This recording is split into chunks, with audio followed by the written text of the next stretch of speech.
예, 알겠습니다. 우선 1시간 이상 기다리게 해서 죄송합니다. 정언 거부권 고지하겠습니다. 정인의 정언으로 인해 본인이나 친족이었던 사람, 법정 대리인, 후견 감독인 형사소추 또는 공소제기를 당하거나 유죄 판결을 받을 사실이 드러날 염려가 있는 경우 사유를 소명하고 정언을 거부할 수 있습니다. 정인이 선서를 하신 후에 개별적인 신문사항에 대해 같은 이유로 정언을 거부할 수 있습니다. 거짓말을 하면 위정죄로 처벌받을 수 있습니다. 선서하십시오. 선서, 양심에 따라 숨김과 보탬이 없이 사실 그대로 말하고 만일 거짓말이 있으면 위증의 벌을 받기로 맹세합니다. 증인 김용빈. 청구인 주신문하십시오.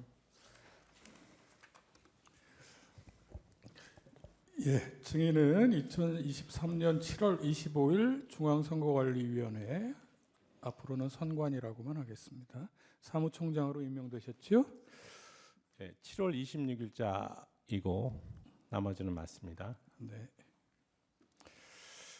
먼저 선거 무효소송 대법원 판결과 관련해서 몇 가지 여쭤보겠습니다.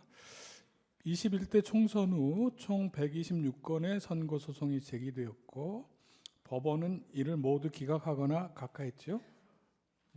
제기 건수는 제가 알고 있기로 140건이고 네. 14건이 소추화가 되고 그 본안에 나가서 각하나 기각이 된 게 126건으로 알고 있습니다. 네. 피청구인은 2025년 1월 15일 페이스북에 공개한 국민께 드리는 글이라는 자필 편지에서 선거소송의 투표함 검표에서 엄청난 가짜 투표지가 발견됐다라고 했는데 과거 여러 차례 선거소송 재검표에서 정규 투표지가 아닌 가짜 투표지가 발견된 적은 없었죠? 제가 보고받기에는 없는 것으로 알고 있습니다. 피청구인 측에서 가짜 투표지라고 주장하는 이른바 일장기 투표지, 또 빳빳한 투표지, 신권 투표지라고도 하던데, 그리고 배춧잎 투표지는 제21대 국회의원 선거 인천 연수구을 선거에 관한 소송 재검표 과정에서 나온 투표지인데 여기에 대해 대법원은 2020수 30 판결에서 상세한 이유 설명과 함께 해당 투표지가 별 문제 없거나 사소한 실수, 단순한 기계적 오류에 의한 것이어서 부정선거의 증거가 될 수 없다라고 판결했었지요. 네, 판결물상 그렇게 되어 있는 것으로 알고 있습니다.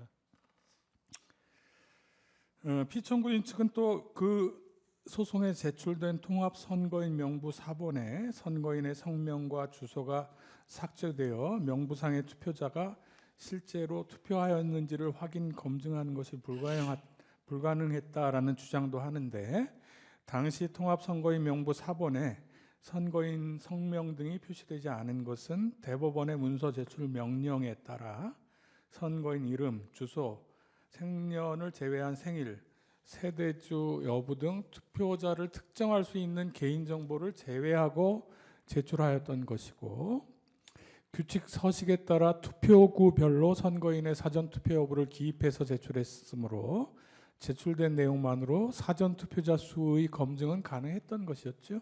네, 그렇게 알고 있습니다.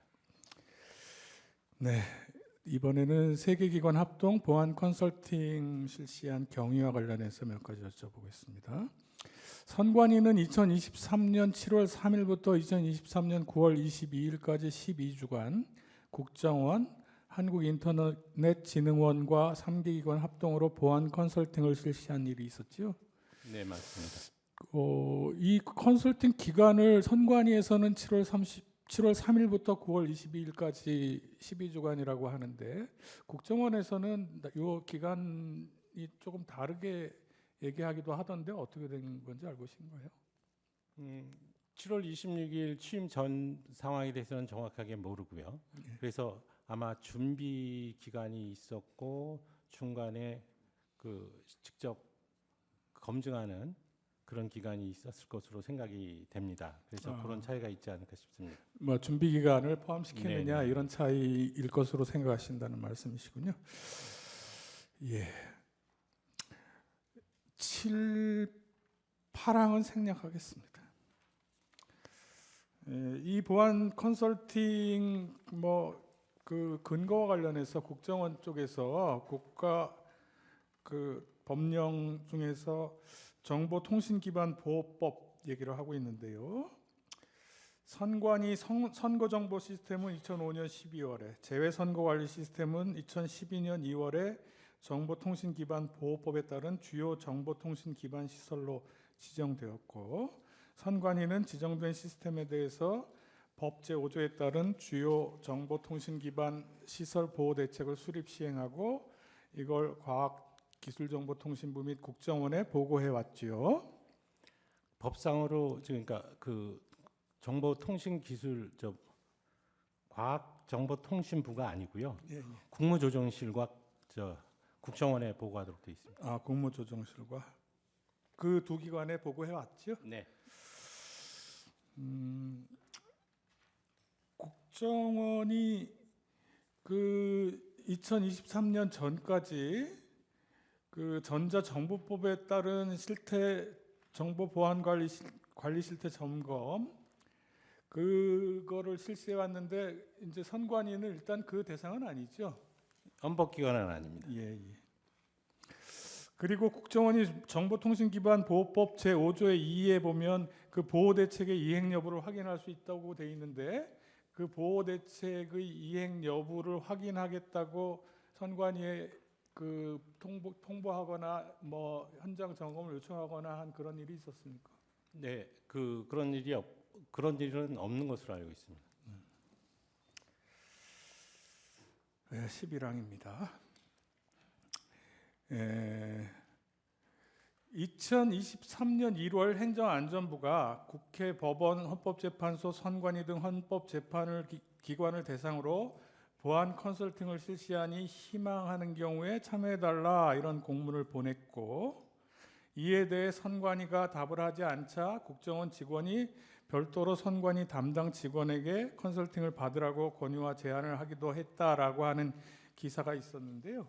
혹시 이런 일이 있었는지 알고 계신가요? 네, 그렇게 보고를 받았습니다. 네.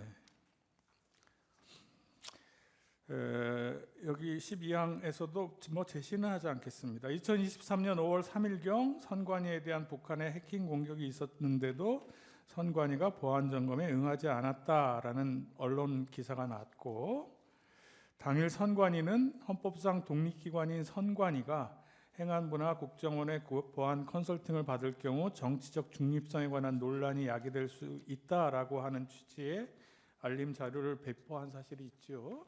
네, 그렇습니다. 그럼에도 불구하고 여당 국회의원들이 선관위를 비판하는 기자회견을 하고 연이어 선관위 간부 자녀들의 특혜 채용 의혹 등이 불거지면서 선관위에 대한 비판 여론이 커져서 2023년 5월 23일 선관위는 이제 3개 기관 합동으로 보안 컨설팅을 하겠다 이런 발표를 했죠. 네, 그렇게 보고를 받았습니다. 네. 14항은 생략하겠습니다. 보안 컨설팅 점검 결과 발표와 관련해서 2023년 10월 10일 국정원이 언론기관을 상대로 투개표 시스템 해킹 취약점 등 선관위 사이버 보안 관리 부실 확인이라는 제목으로 보도자료를 배포했고, 또 그 점검 결과를 브리핑하기도 하고 그랬던 내용 알고 계시죠? 네. 국정원은 보안 점검 결과 해킹 메일을 통해 선관위 직원의 상용 메일 계정이 악성 코드에 감염되어 메일함에 저장된 대외비 문건 등이 유출된 사실은 확인되었지만 내부망인 선관위 선거 시스템이 침해된 흔적은 확인되지 않았다라고 발표했죠. 네. 17항 생략하겠습니다. 18항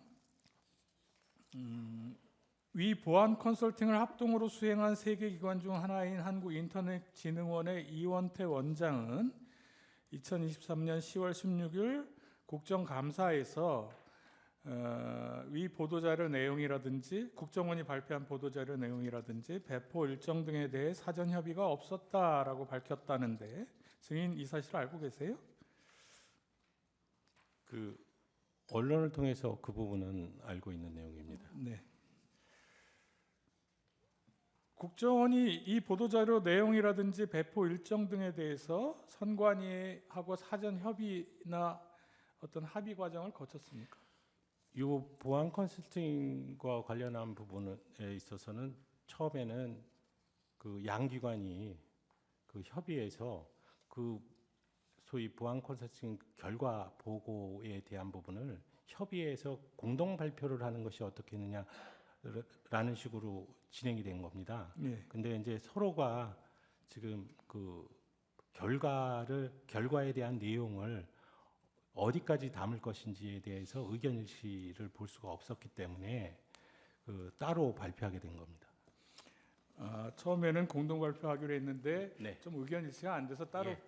그 발표했고 그렇게 따로 발표하기로 뭐 그렇게 얘기가 서로 된 겁니까? 그렇습니다. 그러니까 공동 발표를 할 수가 없으니 그러면 각자의 입장에서 발표를 하자라고 된 겁니다. 그랬군요. 그래서 이제 그 같은 날 2023년 10월 10일 국정원도 발표를 했고 선관위도 따로 네. 그 중앙선관위 정보보안 시스템 컨설팅 결과 관련 입장이라고 하는 내용을 발표를 하신 거죠. 네, 그렇습니다. 그 선관위가 발표하신 보도자료 요지는 부정선거 방지 위한 법적 제도적 장치를 배제하고 기술적 부문에 한정해서 실시되었다. 그리고 기술적 해킹 가능성만으로 실제 선거 결과 조작 등 부정선거 실행은 불가능하다. 또 북한 해킹으로 인한 선거 시스템 침해 흔적은 발견되지 않았다. 시스템 접근, 제어, 통제 강화 등 모든 역량을 집중해서 보안을 강화할 것. 뭐 이런 내용들이었죠. 네, 그렇습니다. 이 보도자료에서 부정선거 방지를 위한 법적 제도적 장치라고 하는 것은 뭐 어떤 의미입니까? 기본적으로 저 공직선거법에 규정되어 있는 절차 규정을 의미하는 것이고요. 거기에 따라서 그 선거 관리를 필요로 하는 우리 선거 관리 지침에서 저 제도적으로 시행하는 방법들을 의미하는 겁니다. 네. 네, 보안 컨설팅의 구체적 전공 방법 관련해서 보안 컨설팅 당시에 선관위는 서버를 포함해서 보유 중인 모든 전산 장비 6,400여 대에 대한 접근 권한을 국정원에 부여하였고 국정원은 선거 시스템과 관련한 중요 전산 장비 위주로 범위와 대상을 310여 대로 선정해서 보안 점검이 실시됐지요. 네, 그렇습니다. 당시에 보안 점검 미실시 전산 장비는 선거 시스템과 관련이 적은 일선 선관위 직원들의 일상 업무 수행에 사용되는 PC 자원이 대부분이었습니까? 네, 개인 PC가 6천여 대 정도 네. 지금 그 서버, 그러니까 그 선거 서버와 같이 그게 점검 대상이 됐었던 겁니다. 그러니까 그 개인 PC가 거의 6천여 대인데 그 개인 네. PC보다는 이제 선거 시스템에 사용되는 그렇습니다. 서버 위주로 네. 점검이 됐다는 말씀이시고, 그 피청구인 측에서는 이 점검 당시에 5%만 점검에 응하고 나머지 6,400여 대 나머지 95%는 뭐 불응했다 이런 얘기도 하는데 그런 적이 있습니까?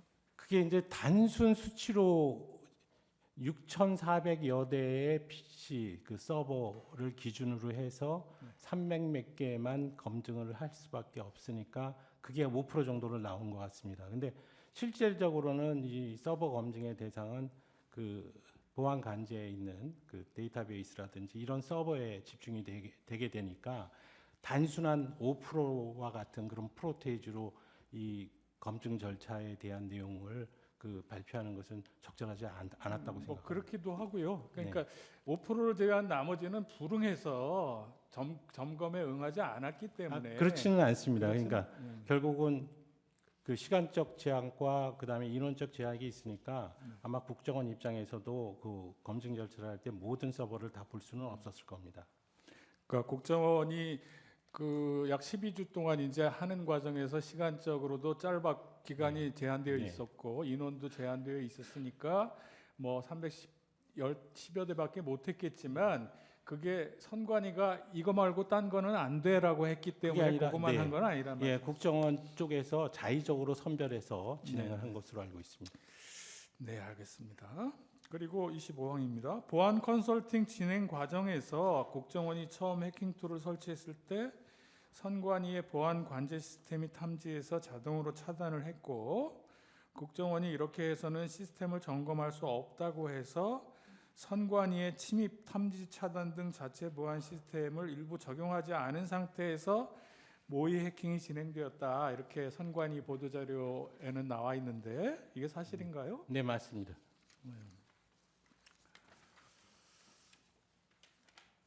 또 보안 컨설팅을 위해서 선관위는 국정원 측에 시스템 구성도, 정보 자산 현황, 시스템 접속 관리자, 테스트 계정을 사전에 제공했었지요. 네, 그렇습니다.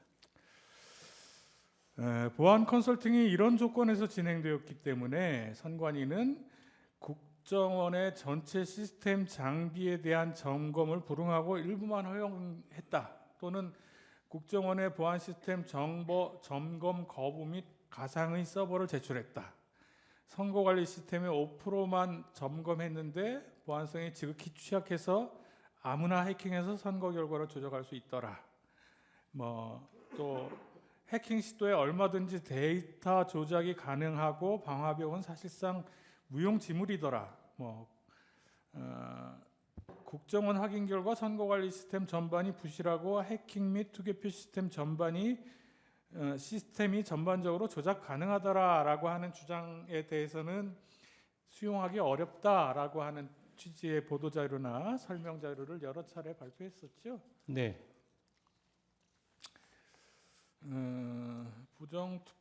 부정선거 주장에 관한 반박 관련해서 몇 가지 여쭤보겠습니다.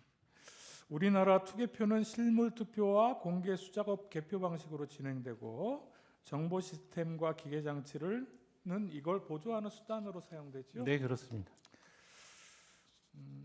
또 투개표 과정에서 수많은 사무원, 관계 공무원, 공공기관 직원, 참관인 등이 참여하고 있고 실물 투표지를 통해서 개표 결과를 검증할 수 있지요. 네, 그렇습니다.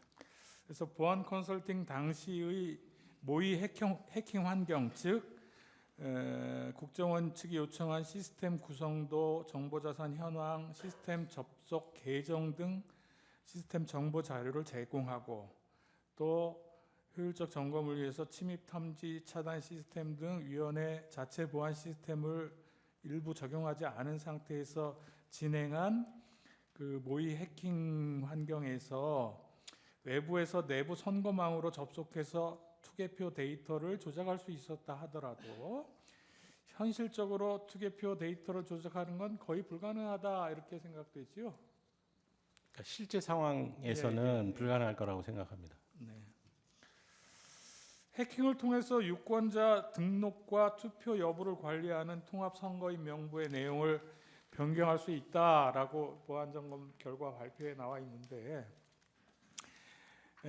현실에서는 선거인 명부 데이터를 위변조하려면 사전에 서버 및 DB 접속 정보, 데이터 구조 이런 걸 확보하고 보안 관제 시스템을 불능 상태로 만들어야 할 뿐만 아니고 선거인 명부 작성 확정 관련 절차에 관계된 모든 사람과 기관, 지방자치단체 및 행정안전부, 왜냐하면 이 데이터가 서로 검증되고 교차되고 하니까요. 네.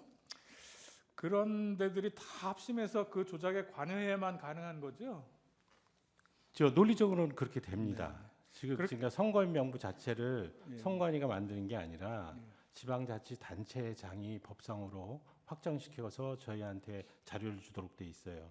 그러니까 그 자료는 지금 지방자치단체에서 가지고 있는 자료이기 때문에 저희가 서버에 있는 자료를 변경했을 때 그냥 양쪽으로 맞춰서 교체 검증을 해보면 그대로 나타나게 돼 있는 구조입니다. 네. 그래서 이제 현실에서는 이런 게 사실상 불가능하고 네. 지금 보안 점검에서는 아까 얘기한 그런 어떤 해킹 환경을 조성했기 때문에 그 데이터를 변경할 수 있었다 이렇게 얘기한 것으로 네. 그렇게 보고 있는 거죠. 네. 그리고 이제 해킹을 통해서 투표 관리관 도장의 이미지를 절취해서 사전 투표용지와 동일한 투표용지를 얼마든지 만들 수 있었다라고 하는 결과 발표 내용과 관련해서도 사전 투표관의 사인 도장을 등록하는 통합선거인 명부 시스템은 외부와의 접속이 차단된 폐쇄망에서 운영되고 있고 제한된 기간만 접속 가능하며 가능해서 외부에서 해당 이미지 파일을 취득하는 게 굉장히 어렵지요.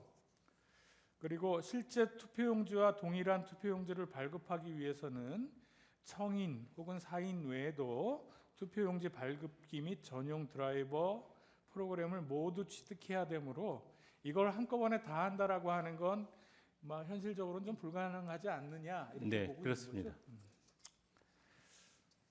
32번은 이렇게 좀 됐습니다. 비밀번호가 매우 단순하다라는 점검 결과와 관련해서는 선관위가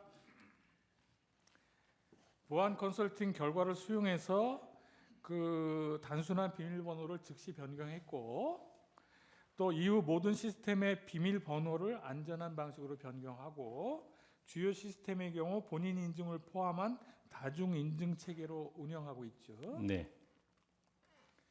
보안 컨설팅 이후 선관위의 조치 관련해서 몇 가지 여쭤보겠습니다. 선관위는 보안 컨설팅 이후 이행 추진 TF를 구성해서 지적된 취약점을 대부분 조치하였고 이와 관련한 보도자료를 홈페이지에 게시하고 배포했죠. 그렇습니다. 또 22대 국회의원 선거 실시 전에 정당 창관인의 입회하에 2차례 국정원과 합동으로 이행 여부 현장 점검을 완료했죠. 네, 맞습니다.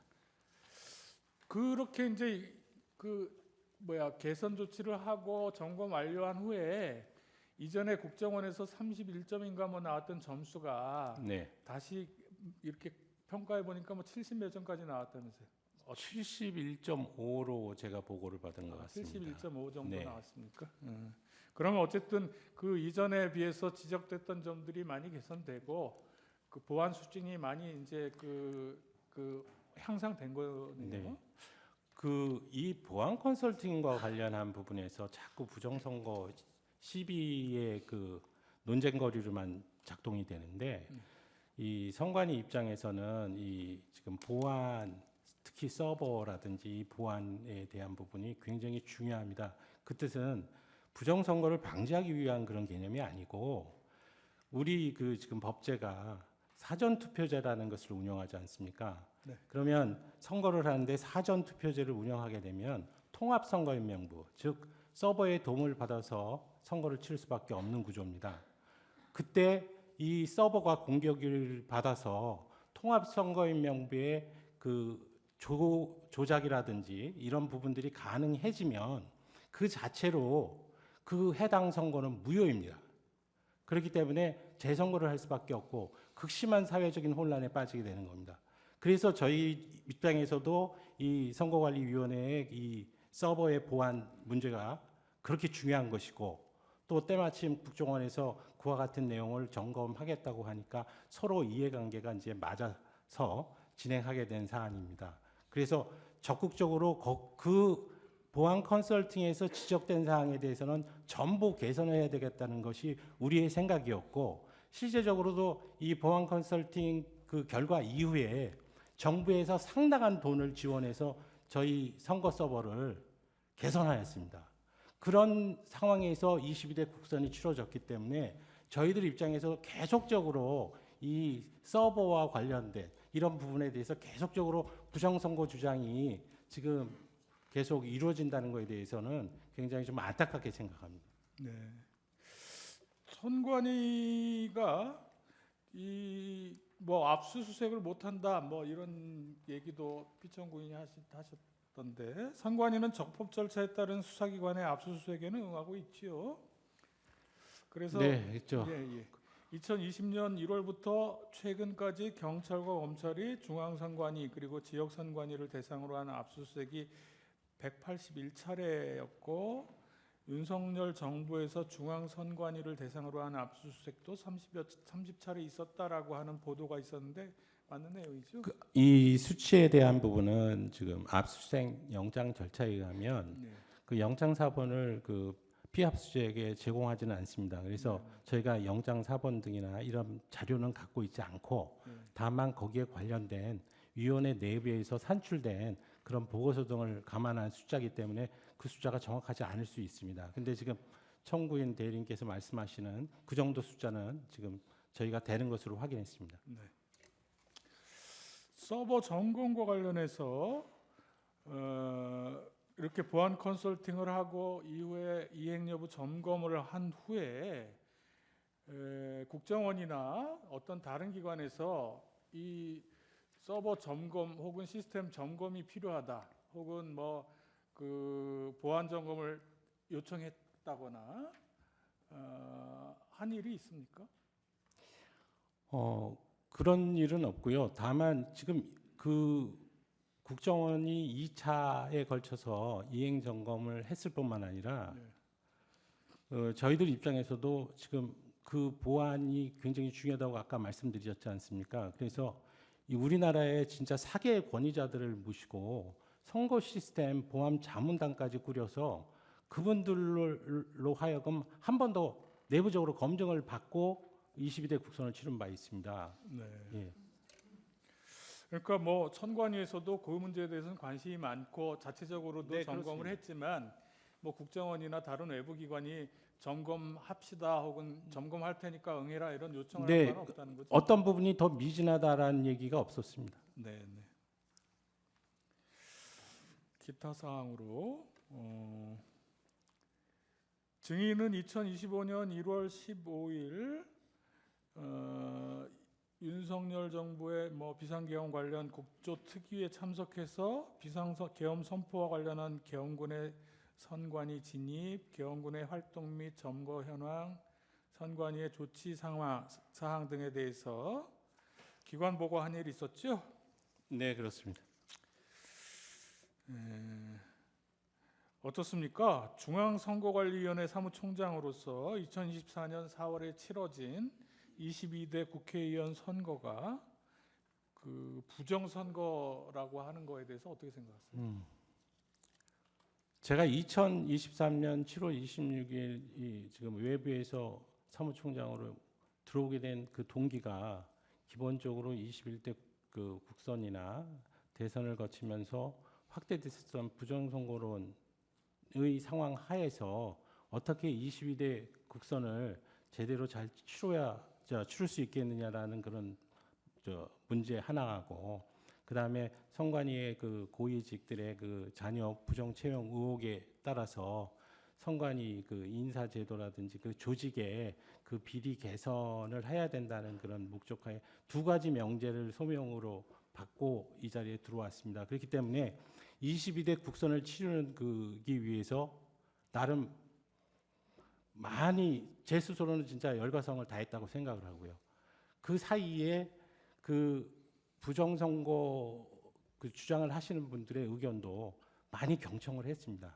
그래서 그 국민들께서 진정으로 이제 이 선거 관리 차원에서 이 볼 수 있는 소위 조금이라도 감추지 않고 투명하게 공개하는 것이 좋겠다는 생각 때문에 몇 가지 제도, 예를 들어서 CCTV 그 영상에 대해서 24시간 공개를 한다든지, 아니면은 지금 그 개표 과정에서 실제적으로 천천히 그 찍힌 투표용지를 제대로 소위 참관인들께서 감시할 수 있도록 수검표 제도를 도입한다든지 그런 절차를 취해 왔기 때문에, 그렇게 함에도 불구하고 계속적으로 이 선관위의 이 선거관리 제도에 허점이 있고 그로 인해서 부정선거라고 생각하시는 국민들이 있으시다고 하는 그런 부분들이 총장으로서는 굉장히 안타까울 뿐입니다.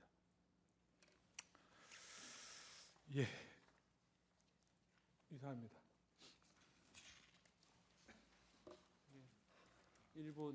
1분 남겨놓고요. 반대 신문하십시오. 오태호 변호사입니다.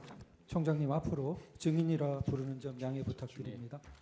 네, 파랑부터 여쭙겠습니다. 을 5호증의 1 좀 제시 부탁드립니다. 작년 5월 20일경 서울신문에서 총 16회에 걸쳐서 선관위 조직의 문제점을 비판하는 특집 기사를 연재했습니다. 보고 받으셨습니까? 복마전 선관이라고. 예. 화면이 안 혹시 떠가지고요. 복마전 선관이라는 제목 못 들어보셨어요? 뭐 그때 당시에 뭐 여러 가지가 있어가지고 네. 그 신문 기사에 네, 그런 식의 그 기사들은 많이 떴던 것으로 알고 있습니다. 네, 을 5호증의 1 조금 띄워주시면 좋겠습니다.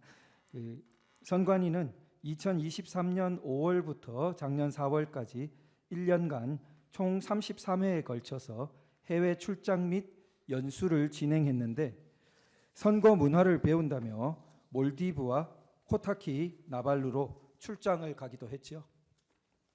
네, 이런 지적을 받았던 것 같습니다.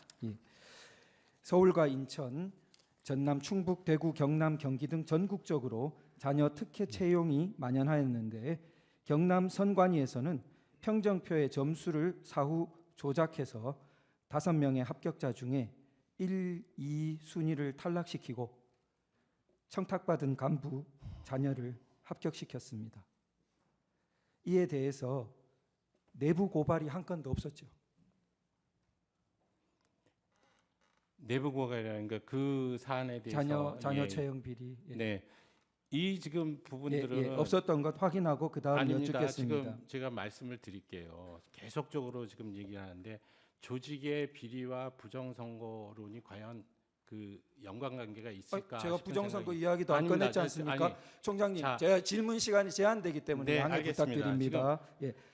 근데 이 12항인데요. 선관위의 장기간 가족 채용 비리, 어떠한 내부 견제도 작동하지 않았던 점을 보면 선거 관리에 심각한 문제점이 생겼다 해도 유사한 방식의 폐쇄성이 작동했을 거라고 추정하는 편이 일반 경험에 부합하는데요.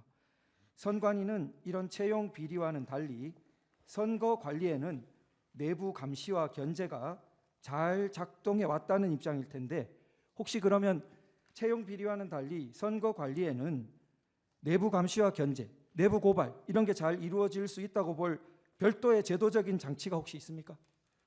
있습니까 지금 없습니까? 제도 기산이 다 됐습니다. 별도의 제도적인 네, 장치를 네, 마련하셨죠? 네, 네, 그렇습니다. 총장님 취임 후에 네. 과거와 달리 변화하기 위해 많은 노력을 하고 계시죠? 네, 지금 그러니까 계속적으로 문제가 되는 게 예, 과거의 비리에 노력하시는 거 대해서는 확인하고요. 저희들이 인정을 예. 합니다. 근데 예. 제도 개선이 된 상황에서도 자꾸 제가 과거의 잘못만을 지금 말씀하시는 1항으로 상황이 되니까 1항으로 다시 네. 여쭙겠습니다. 그 선관위 사무총장으로서 선관위는 정상 선거의 기준을 어떻게 설정하고 있습니까? 법에 따른 선거라고 생각합니다. 법에 따른 선거입니까? 예. 어느 유권자가 아무런 하자 없이 유효한 표를 행사했는데 선관위의 잘못으로 무효표가 된다면 네. 그런 사람이 만약에 한 명이라도 있으면은 정상 선거입니까 아닙니까? 아닙니다. 을 3호증의 2 좀 제시 부탁드립니다. 저기서 저 중앙에서 좀 제시 가능한. 예, 소위 그 일장기 투표 들어보셨지요? 예, 네. 투표 관리관 인형이 뭉개진 일장기 투표. 예, 그러면은 연수을 재검표를 통해서 인형이 뭉개진 투표지 294매가 새롭게 무효표로 판정받았습니다. 그러니까 재검표 이전에는 이거는 유효표로 카운트되어 있다가 적어도 숫자상 네. 재검표에서 무려 네. 294표가 갑자기 무효표가 되었습니다. 네. 만약에 이 표가 진정한 표라면은 이 표를 찍었던 유권자는 네. 애초에 자기 표는 유효한 권리로 행사된 줄 알았다가 어쩌면 자기도 모르는 새에 재검표에 자기 표는 무효표가 돼버린 겁니다. 정상 선거입니까? 그 선거 관리 부실 사례입니다. 지금 그러니까 이 선거 관리의 부실 사례 이렇게 해서는 안 되죠. 네. 예. 그래서 좋습니다. 그래서 선관위는 세간에서 이상 투표지로 거론되는 투표지들 모두가 소송에서 유효표로 판정되었기에 문제가 없는 표라고 자꾸 말합니다. 그런데 단적으로 지금 294표가 유효표로 계산됐다가 재검표에서 무효표로 바뀌어 버립니다. 그러면은 이렇게 선관위는 294장에 대해서는 적어도 수정된 입장을 좀 발표해야 되는 거 아닙니까? 지금 말씀드린 대로 지금 선거 관리 과정에서 하자가 있어서 이와 같이 정상적으로 소위 유권자의 그 투표지가 이와 같이 무효가 되는 사례는 종종 이제 발생할 수 있습니다. 아니, 제가 예. 잠시 또 여쭙겠습니다. 이게 1974명이 한 투표소입니다. 송도 이동 네네. 제6투표소. 1974명의 투표소에서 갑자기 재검표에서 294명의 표가 무효표로 바뀌어버렸습니다. 15% 바뀌어버렸어요. 그러면 이런 사례를 들어보셨습니까?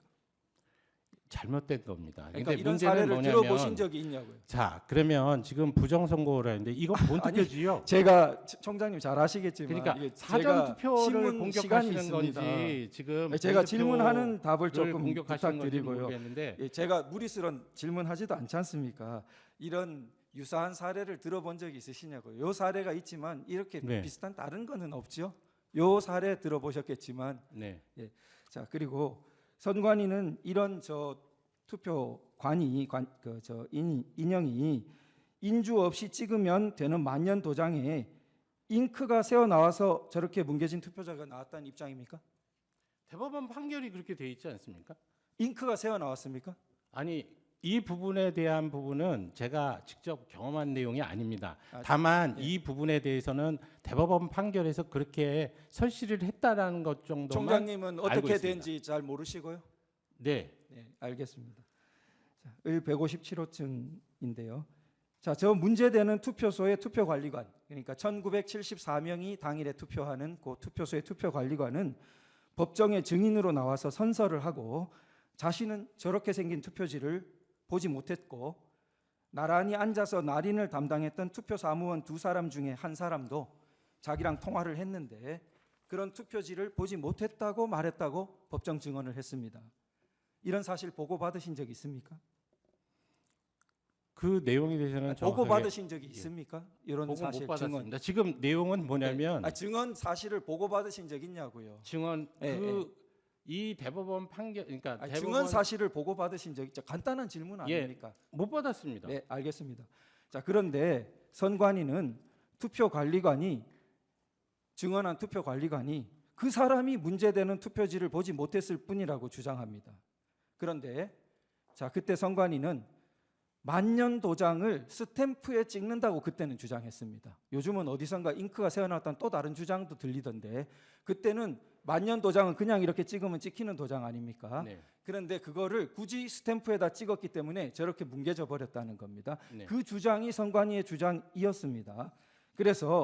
그런데 자, 찍은 사람이 있지 않겠습니까? 특히 투표 사무원 2사람이 앉아가지고 내가 만년 도장을 그럼 스탬프에 찍는 실수를 사실은 한 글자도 전혀 안 보이는 것만 무효로 했고 뭉개진 자체는 천장 약 반이 나왔습니다. 반. 그러면은 2장에 1장꼴로 자 스탬프에 찍어가 뭉개진 도장 찍고 어떤 때는 정상 도장 찍고 2사람이 앉아가지고 그러면은 그렇게 했다는 그런 당사자 투표 사무원 진술서가 제출된 적이 없습니다. 이런 진술서 있다는 얘기 못 들어보셨죠? 그 대법원 들어보셨습니까? 소송 못 기록에 들어보셨- 대해서는 제가 보지를 못했어요. 예, 지금 알겠습니다. 말씀하시는 내용이 예. 대법원 소송 과정에서 일어난 일에 대해서 지금 저한테 물어보시는 네. 거거든요. 알겠습니다. 예. 그래서 결국은 선관위의 신뢰와 이게 관계되어서 7번을 조금 변형해 묻겠는데요. 이게 국민적 의혹이 너무 커졌습니다. 뭐 1억 원 현상 광고를 해도 그런 사람이 안 나타나고. 자, 그런데 자, 이게 지금 이렇게 문제가 되어서 우리 헌법재판소에서 그 사람들 투표관리관 2사람의 투표 사무원 그다음에 더 정확히 하자면 그 당시에 있던 참관인들 불러서 교차 증언을 들어보면 명백하게 가려지지 않겠는가 하려고 했는데 송달 장소, 주소를 모르겠다. 선관위 협조도 없다 이렇습니다. 총장님 선관위를 바꾸기 위해 노력하고 계신 거 많이 아는데 전향된 태도로 오늘 당장 이 투표관리관, 선관위는 다 갖고 있는 내용 아닙니까? 투표 사무원, 참관인들, 사람, 성명, 주소 전해줄 의향 있으시죠? 지금 21대 국회의원 선거와 관련해서는 임기 만료가 된 상황입니다. 그래서 그 자료가 지금 있는지 없는지는 제가 잘 모르겠는데 그 부분에 대해서 제가 협조를 할 필요가 있다면 뭐 협조해드릴 그 의사도 좋습니다. 있습니다. 예, 4년 전 자료는 당연히 있을 거라고 생각되고요. 예, 그 부분 총장님 당연히 이렇게 성명 근데 주소 대법원 협조해- 선고 과정에서 그분 나와서 뭐 증언했다는 거 아니에요? 투표 관리관만 했습니다. 예. 그랬더니 그 사람 혼자 못 봤을 수 있다고 그렇게 결론 내렸다는 겁니다. 그러면 누구를 또 더 하시겠다는 직접 겁니까? 찍는 라인에 있던 두 사람 그리고 그 사람도 부족하다면 그 근처에 있던 참관인들 그러면 그러면 확실하게 지금 예, 투표 관리관이 안 찍고 다른 사람이 찍었다는 것을 전제로 하시는 거잖아요. 투표 사무원이 찍죠. 보통 그러니까 투표 사무원이 두 사람이. 찍었다는 걸 전제로 하시는 거잖아요. 보통 그러면 그 투표 사무원이 누군지를 우리가 알아서 특정해 달라는 건가요? 예, 다 등록돼 있습니다. 예, 그 알겠습니다. 투표소가 특정돼 있기 때문에요. 예, 날짜와 투표소가 좋습니다. 18항인데요. 자, 주신문 2항, 3항, 38항 관련입니다. 자, 투표소마다 투표록이 비치되지 않습니까? 네. 예, 투표록에 이제 특기 사항을 기재하는 란도 있고요. 그 기재되는 특기 사항을 보면은 뭐 투표 관리관, 사인, 날인, 누락 사항 등 해가지고 이렇게 부동 문자로 딱 찍혀 있지 않습니까?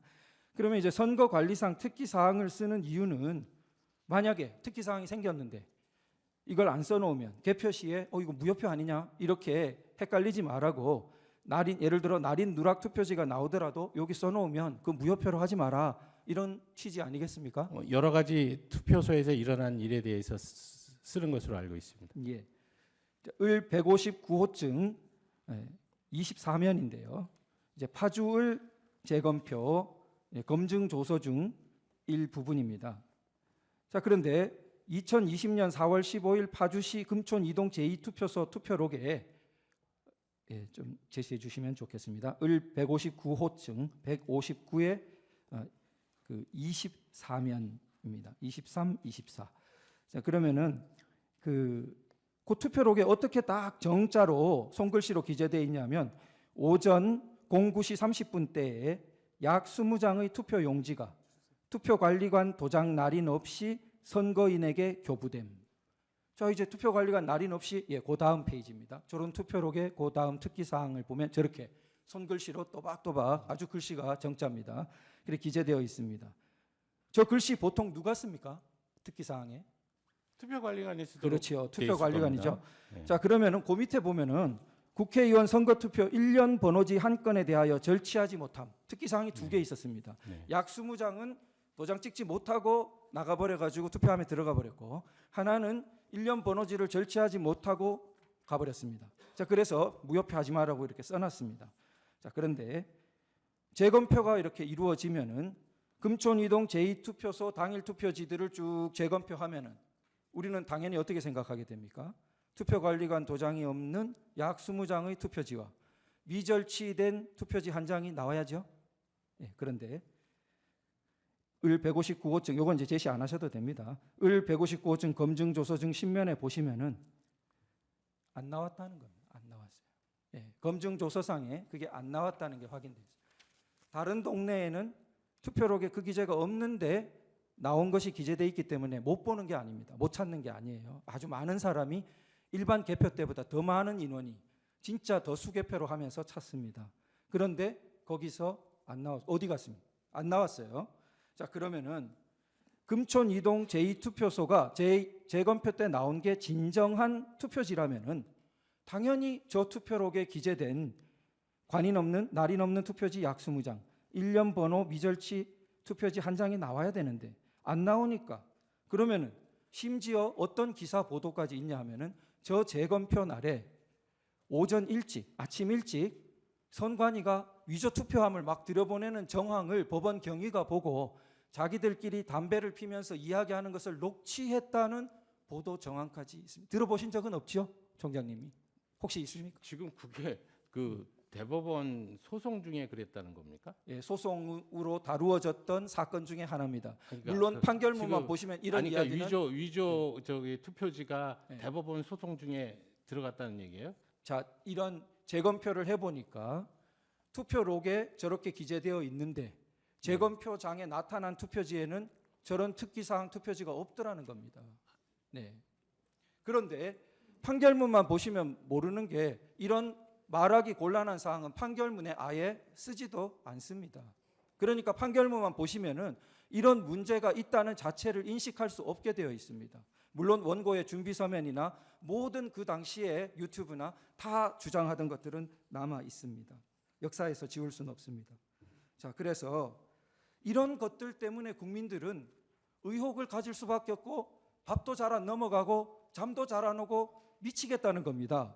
그러면은 총장님, 역시 총장님 오셔서 전향적인 태도에 대해서 너무 치아드리고 다시 한번 전향적인 태도로 이 투표 관리관 그리고 그 투표 사무원 당시 참관인들 선관위가 명단, 주소, 성명 다 갖고 있습니다. 전향적으로 제출해 주시면 우리가 증인 신청할 수 있습니다. 하시겠죠? 제출해 주시겠죠? 그러니까 이 선관위가 그렇게 해야 될 그 이유가 있는지는 모르겠어요. 지금 말씀드리는 내용은 자 제가 말씀드릴게요. 제가 말씀드릴게요. 잠깐 저희가 증인 신청을 위해서 자 지금 질문하시는 내용이 뭐냐면 선관위의 선거 관리에 대한 내용이라기보다는 지금 선관위의 선거 소송에 관련해서 대법원이 한 아니요 얘기에 지금 대해서 지금 말씀을 드리는 것 같습니다. 선관위가 투표한 같은 거 다 관리하시지 않습니까? 네. 제대로 관리했다면 저런 투표지가 나와야 되는 거 아닙니까? 안 나왔기 때문에 그러니까 제가 말씀드리는 것은 이 지금 21대 국선은 제가 관리한 게 아니기 때문에 정확한 내용을 몰라요. 압니다. 그리고 지금 네. 내가 말씀드리고 싶은 얘기는 아는 얘기는 판결문이나 기타 보고서를 보고 지금 아는 내용인데 그렇게 자세하게 선거 소송 중에서 어떤 일이 있었느냐라는 부분을 저한테 물어보시면 제가 답변할 수가 없고 아, 네. 지금 대법원에서 확정 판결이 된 사안에 대해서 네. 또 다른 헌법기관인 사무총장이 나와서 대법원 판결이 문제가 있으니 이런 부분을 다시 조사해야겠으니 여기에 응해달라는 요구에 응할 수 있겠냐 그 말씀을 드리는 네, 거예요. 제가 총장님께 어떤 판결에 문제점이 있다는 진술을 말씀드렸던 것도 아니고요. 제가 그렇게 해달라면서요. 아니요, 저는 이런 취지입니다. 뭐냐 하면은 저는 늘 안타까워한 것인데요. 총장님이 안타까워하신 거랑 통한다고 생각됩니다. 자, 선관위는 국민들의 사랑을 받아야 됩니다. 예, 자유민주주의의 꽃이라는 우리 선거를 관리하는 선관위가 만일 아름다운 모습이라면은 국민들의 가장 사랑을 받아야 됩니다. 그런데 정반대로 되어 있는 현실이 너무 안타깝죠. 자, 그러면은 어떻게 사랑받을 수 있느냐? 어떻게 신뢰를 회복할 수 있느냐? 총장님도 불철주야 고민하고 계실 걸로 압니다. 다시 한번 신뢰를 회복할 수 있는 간단한 길 중에 하나는 지금 현재 우리 헌법재판소에서는 대통령 비상계엄으로 선관위의 병력이 일부 들어간 건 몇 사람도 없는데 어쨌든 병력이 출동하고 선거 관리 시스템을 점검 지시했다는 문제 때문에 그 쟁점이 당연히 쟁점으로 나와 있습니다. 그래서 그 재판의 쟁점 때문에 당연히 증인 신청도 원래 연수울 부분은 채택도 해주셨던 바입니다. 그러나 주소를 모르겠어요, 저희가. 그리고 그 법정 증언했던 한 사람 외에는 이름도 모르겠고, 그래서 그런 부분에 선관위의 협조가 필요한 겁니다. 그러면은 만약에 보십시오, 이런 협조가 안 된다면은 국민들이 선관위를 믿겠습니까? 사랑하겠습니까? 그런 취지에서 말씀드린 겁니다. 다시 제 본연의 신문으로 넘어가겠습니다. 36항입니다. 주신문 2항 내지 5항 관련인데요. 선관위는 선거 소송에서 종이 감정 결과 문제가 없다는 입장을 유지하고 계시죠. 예. 그런데 연수울 선거 소송에 보면 본드풀이 떡칠된 투표지가 있는데 이런 걸 원고가 감정을 요구하니까 감정 대상으로 안 받아줬습니다. 이런 사실은 모르시죠? 예. 그래서 자, 이게 그때 어떤 일이 있었냐면 피고 선관위가 자, 비교 대상 투표지가 필요하니까 그럼 비교 대상이 원래는 당시 21대 국회의원 선거에 관계된 두 종류밖에 없었습니다. 보통 두 종류 쓰지 않습니까? 그런데 두 종류 계약서하고 있었던 두 종류 외에 무려 몇 개의 롤지를 추가로 갖고 왔냐면 37개의 롤 용지를 추가로 갖고 왔습니다. 그러니까 이게 아니 이 선거에 쓴 것은 두 종류인데 왜 37개를 가져옵니까 했더니 그때 선관위가 뭐라 했냐면요. 그래서 제가 이제 질문 드리는 겁니다. 2020년 총선에 2017년 대선용 롤지, 2018년 지선용 롤지도 사용했기 때문에 그러면 진정한 투표지인지 비교 대상을 하려면은 그 롤지도 써야 된다는 겁니다. 그래서 무려 37종을 가져왔습니다. 자, 그러면은 총장님, 지역 선관위에서 자, 작년에 총선이 있었습니다. 국회의원 선거. 그 롤지 남겨두고 있다가 다음에 선거 다시 치러지면은 지방선거에 다시 그 용지 씁니까? 씁니다. 자, 그 롤지가, 설명을 좋습니다. 설명 좀 씁니다. 들을까요? 예, 씁니다. 그러면은 그 롤지가 그 수량이나 입 반출이 정확하게 대장에 기록되고 관리되고 있습니까, 아닙니까? 지금 그 22대 국선 할 때도 그 다음 선거에도 쓴다는 전제하에 여분을 구매를 했고요. 실질적으로 저희가 롤 용지를 사용해서 사전 투표 용지를 발급할 당시에 보면 나중에 끊김 현상이라든지 이런 게 있을까봐 그 나머지 상당히 남은 상태에서 롤 용지를 교환을 하게 됩니다. 뭐 그런 식으로 하기 때문에 그 실제적으로 사용하는 롤 용지의 양을 특정해 드릴 수는 없어요. 근데 지금 상당히 그 22대 국선을 마치고도 재고량이 남아 있는 것으로 제가 알고 있습니다. 저는 여분을 구입하고 보관하는 것을 그 자체로 문제 삼지 않습니다. 네, 그러나 그것은 엄격하게 관리돼야 된다는 데 동의하실 겁니다. 예, 동의합니다. 예, 만약에 그게 관리가 안 되면은 위조 투표지로 쉽게 사용되지 않겠습니까? 네. 그런데 그 당시 연수을 그 비교 대상에는 라벨 붙지 않은 심지어 롤 용지까지 가져왔습니다. 그게 다 사진 증거로 남아 있습니다. 그게 선관위의 당시에 물론 총장님 때는 아닙니다. 그 당시의 관리 실태였기 때문에 오늘날 이런 굉장히 그 총장님을 피곤하게 하는 증인을 피곤하게 하는 일이 있다는 걸 말씀드리고요. 39항입니다. 주신문 38항 관련인데요.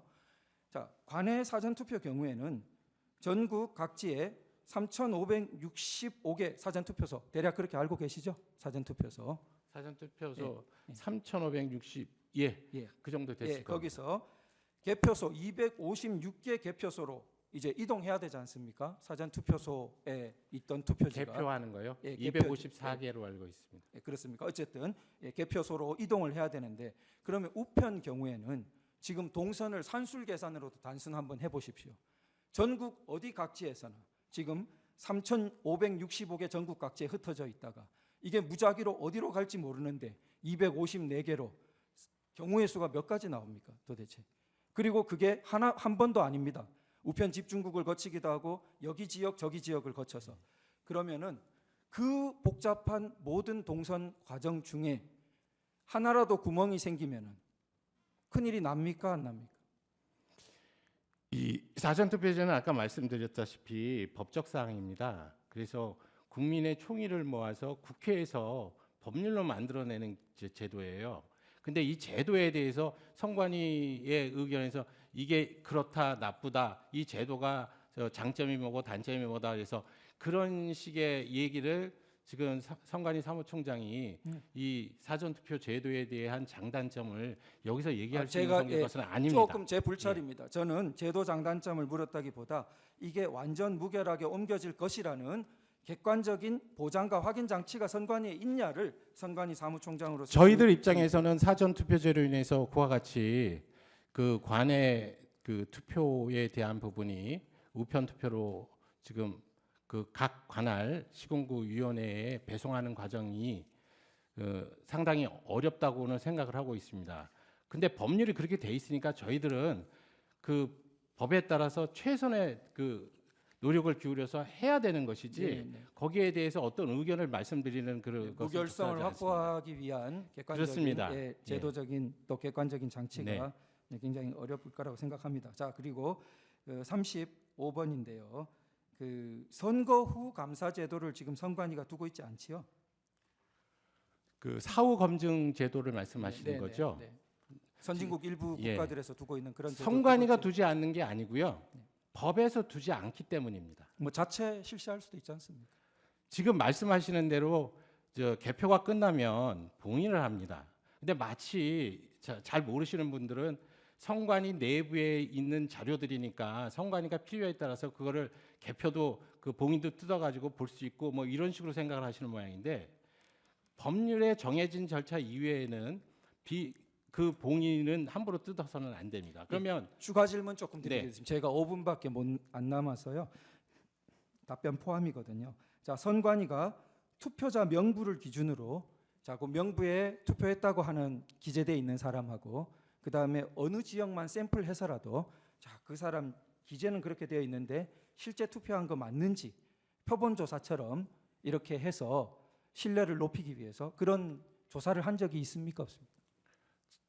누차 말씀드리지만 지금 선거가 끝나면 그 관할 선거구위원회는 그 장부 서류를 봉인해서 보관하도록 돼 있어요. 근데 그거를 꺼내 가지고 다시 본다는 말씀이시잖아요. 그러면 법적 절차에 따라서 법률 규정에 그게 있어야 된다는 겁니다. 지금 그 우리 피청구인 그 대리인께서 말씀하시는 대로 사후 검증, 선거에 대한 사후 검증 제도를 좀 뒀으면 좋겠다는 생각에는 제가 동의를 해요. 알겠습니다. 그래서 뭔가 이게 제도 개선이 필요하다는 생각은 하는데 네, 알겠습니다. 지금, 제가 예. 조금 추가로 네. 드리겠습니다. 그래서 제가 보니까 그 증인께서 그 국회에 가셔서 헌법재판소가 요청하면 서버 감정도 받아들이겠다 이렇게 1월 15일 국회에서 답변하신 바도 있죠. 네, 맞습니다. 예, 좋습니다.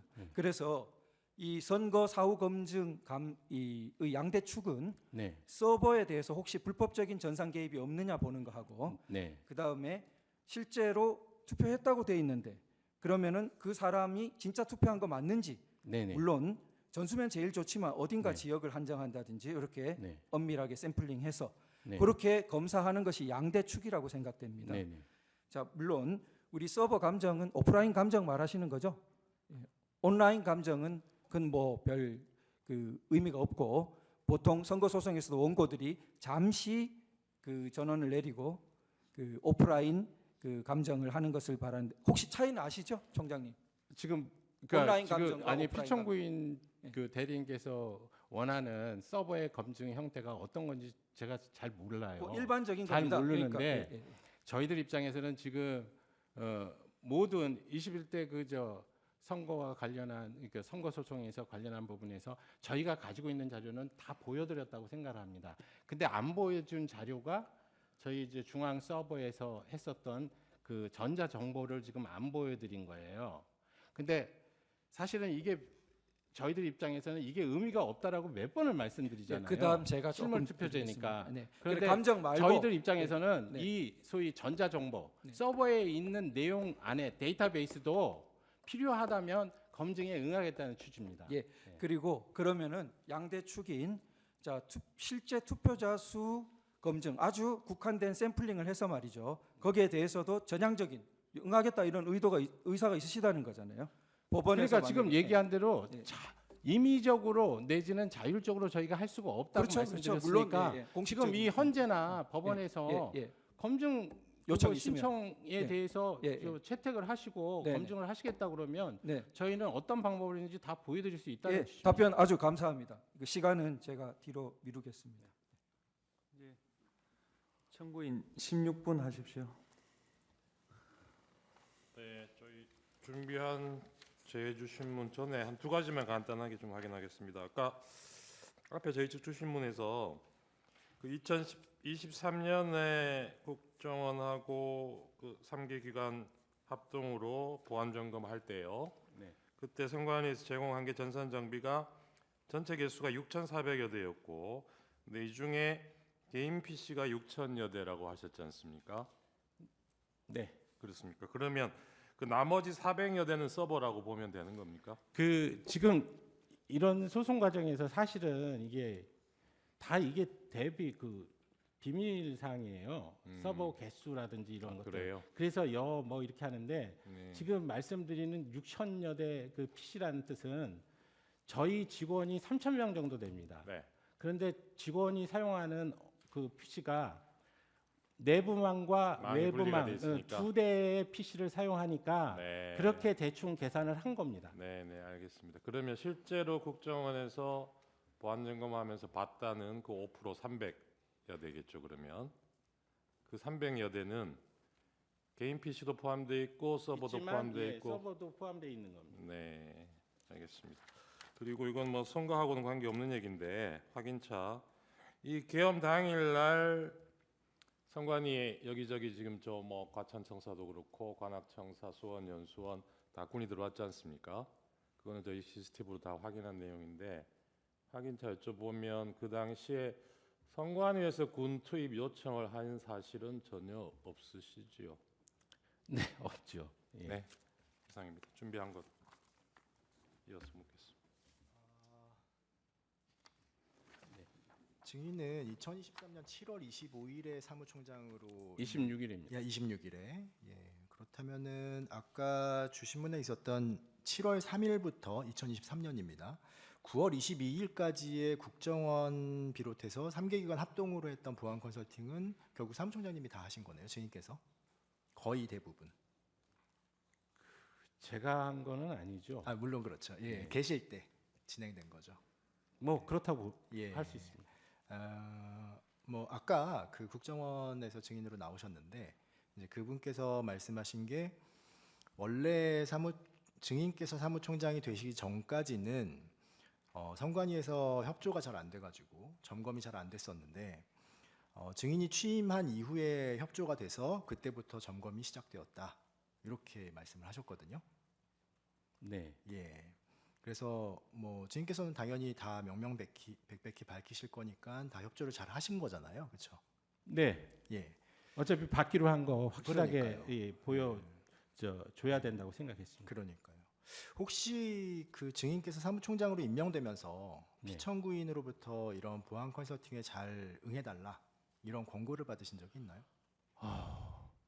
저는 피청구인과 계속적으로 제가 총장에 취임할 때서부터 그런 얘기가 있었지만 한 번도 사적으로 만나본 적이 없고 그간에 신년 그 인사할 때 신년 할애식에서 잠깐 그 뵙고 인사한 거하고 그다음에 부친당 당하셨을 때 잠깐 인사한 거 그거 2개밖에 없고요. 일단 대통령께서도 뭐 그렇게 생각했는지 모르지만 저 입장에서는 이 선거관리 그 사무총장이라는 지위가 기본적으로 정치적으로 매우 민감한 자리 아닙니까? 그래서 공적인 사무총장의 언행 자체가 그 정치적 중립성의 시비를 불러일으키기 굉장히 좋은 자리라고 생각을 했습니다. 그래서 예. 저 스스로가 그 소위 공적인 그 사무총장이 해야 되는 업무 이외의 것은 절대 안 하겠다라는 생각을 했었고요. 아니 왜 제가 여쭤보느냐면요. 아까 주신문 하실 때 그 사무총장 임명되시면서 2가지 소명을 갖고 시작을 하셨다. 근데 네. 그 중에 하나가 부정선거 의혹을 잘 해명하겠다라고 하는 네네. 거라고 말씀을 하셔가지고 그러면은 취임 당시부터 이 부정선거 의혹을 내가 사무총장으로 가면서 이거를 해소를 하겠다라고 마음 먹으셨다는 거잖아요. 근데 그거를 그 동안에 계속 네네. 법조인으로 계시다가 선거 그 관리위원회에 사무총장으로 바로 임명이 되셨는데 네네. 그런 생각을 바로 하실 수 있을까 싶어가지고 혹시 권고 같은 게 있었나 여쭤보는 거예요. 당시 저 사법연수원장을 하고 있었을 그렇죠, 때고요. 사법연수원장. 예. 그 지금 그때 그 저한테 권유를 하신 분이 지금 현재 노태학 그 위원장하고 그다음에 그 선거관리위원회 상임위원이신 분이 공교롭게 저하고 연수원 동기입니다. 다 16기. 그래서 잘 아시는 분들이에요. 아, 근데 아마 저한테 그 권유를 하시기 전에 외부적으로 외부에서 사무총장을 이제 모셔와서 이 난국을 타개해야겠다는 생각을 하셨던 것 같아요. 알겠습니다. 그런데 예, 시간이 없어요. 자꾸 죄송합니다. 나머지 분들이 전부 이렇게 응해주시지 않으니까 저한테 와서 좀 어려운 일이니까 좀 도와달라고 얘기를 하는 과정에서 그런 얘기들이 다 나오고 네. 그 알겠습니다. 예. 죄송합니다. 시간이 없어가지고요. 물론 그 보안 컨설팅 2번 받으셨잖아요. 그렇죠. 보안 컨설팅 이후에 이행 현장 점검 2번 받으셨잖아요. 네, 그렇습니다. 그렇죠. 그리고 그때 적정성 점수가 31.5점에서 71.5점으로 향상됐다. 바로 향상된 건 아니고요. 어쨌거나 예, 22대 쭉, 전까지. 예, 그랬는데 그 피청구인은 2024년 12월 12일자 담화문에서 지난 24년 4월 총선을 앞두고도 문제 있는 부분에 대해 개선을 요구했지만 제대로 개선되었는지 알 수 없다. 네. 이렇게 말씀을 하셨거든요. 예. 근데 지금 점수가 72.5점까지 향상이 됐으면 개선이 된 거 아닌가요? 저는 됐다고 생각을 그렇죠. 했습니다. 그러면 예. 이런 개선 상황이 피청구인한테는 보고가 안 됐나요? 그러니까 선관위에서 직접적으로 대통령한테 보고할 사항은 아니고요. 누가 보고해야 되나요? 아니 그러니까 국정원이 그 이행 점검을 했으니까 당연히 국정원에서 보고를 했다고 생각을 한 했어야 거죠. 되겠죠. 네. 예. 근데 지금 피청구인이 이렇게 담화문에서도 개선이 됐는지 알 수 없다라고 하는 걸 보면 보고가 안 된 모양이죠. 그건 모르겠습니다. 그 지금 계속 문제가 되고 있는 인천 연수구 을 선거무효 소송 그거에 관련해 가지고 여쭤볼 건데요. 요게 지금 잘 보이시나요? 요게 지금 그 선거무효 소송에서 원고 즉 민경욱 의원 전 의원 쪽에서 주장하신 내용을 간략하게 지금 요약을 해 본 겁니다. 요 보시면은 투표 단계에서 미리 투표 결과 후보자별 투표수의 대강을 확정하고 그리고 두 번째로는 그 투표 단계에서 이건 사전 투표 단계인 것 같은데요. 선관위 서버를 먼저 조작을 합니다. 그래서 사전 투표수를 부풀려야 돼요. 그리고 세 번째로 위조된 불법 사전 투표지를 다량 제조한 다음에 사전 투표함에 미리 투입을 해놔야 됩니다. 그리고 개표 단계에서는 투표지 분류기를 먼저 조작을 해야 돼요. 그리고 선관위 서버를 조작해야 되고 그리고 그날 투표된 실물 투표지에 대해서 개표 상황표 수치랑 결과 공표 수치를 모두 조작을 해야 됩니다. 그래서 목표된 자기가 처음에 아까 투표 단계 1번에서 목표했던 수치에 근접하게 만들어야 돼요. 그리고 개표 이후에 증거 보전 이전에는 요게 아무리 맞추려고 해도 수치가 잘 안 맞을 수 있겠죠. 그래가지고 다량의 위조된 당일 투표지와 사전 투표지를 또 급조를 합니다. 그러고 나서 그 수치에 맞춰가지고 봉인된 투표함에서 넣어졌던 투표지를 빼고 자기들이 위조한 투표지를 집어넣어야 됩니다. 요게 원고가 주장한 부정선거의 논리입니다. 요 보시면은 제가 빨간색으로 표시해놨는데요. 조작과 불법 투입이 지금 몇 번이 이루어져 있냐면 대략 한 5에서 6번 정도 이루어집니다. 사무총장으로서 이거 가능하다고 보십니까?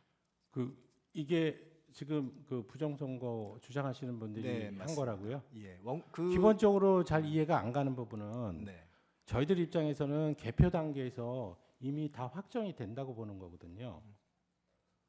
그 개표 현장에서 실질적으로 실물 투표지를 가지고 분석이 다 끝나는 건데 그 전에 예를 들어서 투표 단계나 분류기를 조작하거나 뭐 하는 것은 그러니까 개표장이나 투표장에서 뭔가 어떤 조작을 하면 모를까 그 개표 상황표가 확정되는 순간 다 끝나는 건데 그 이후에 뭐를 더 어떻게 한다는 건지 잘 모르겠어요. 그러니까 불가능하다고 보시는 거죠, 결국은. 그러니까 이런 이론들이 잘 제가 아무리 보더라도 이 이론이 성립하지를 않으니까요. 예, 그리고 지금 공직선거법에 따르면은 투표나 개표 현장에는 정당 후보자들이 선정한 참관인들이 4명에서 8명 투표소마다 들어가게 돼 있죠.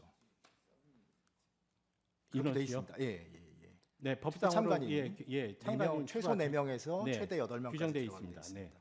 근데 이게 모든 정당과 모든 후보자가 각각 추천을 할 수가 있는 거죠. 네. 예. 그런 각각의 이해관계인들이 잔뜩 모인 곳에서 저런 투표 조작 사태가 벌어질 수 있다고 생각하십니까? 그러니까 이게 조금 저희들이 쉽게 동의 못하는 이 시나리오 구조거든요. 거기다가 그래서- 잠시만요. 거기다가 바로 이 대법원 사건에서는 그 부정투표를 주장하시는 분이 사전투표용지 1년 번호 QR 코드가 조작됐다 이런 주장도 또 하셨어요. 네. 그래가지고 사전투표지 45,565표 요거를 부정투표를 주장하시는 분이 제공한 프로그램을 이용해서 검증을 합니다. 그랬더니 그 검증 결과 선관위가 부여한 1년 번호랑 다 일치한다는 결론이 나왔어요. 계속 말씀드리는데 그거는 이 선거 소송을 통해서 이미 확정된 사실관계나 판단이에요. 네. 그런데 선관위 사무총장을 불러놓고 그런 내용에 대해서 자꾸 질문하는 게 예. 그게 무슨 의미가 있을까 싶습니다. 그러니까 여기까지만 제가 네. 부정선거에 대해서 여쭤보겠습니다. 종합해서 하나만 여쭤볼 건데요.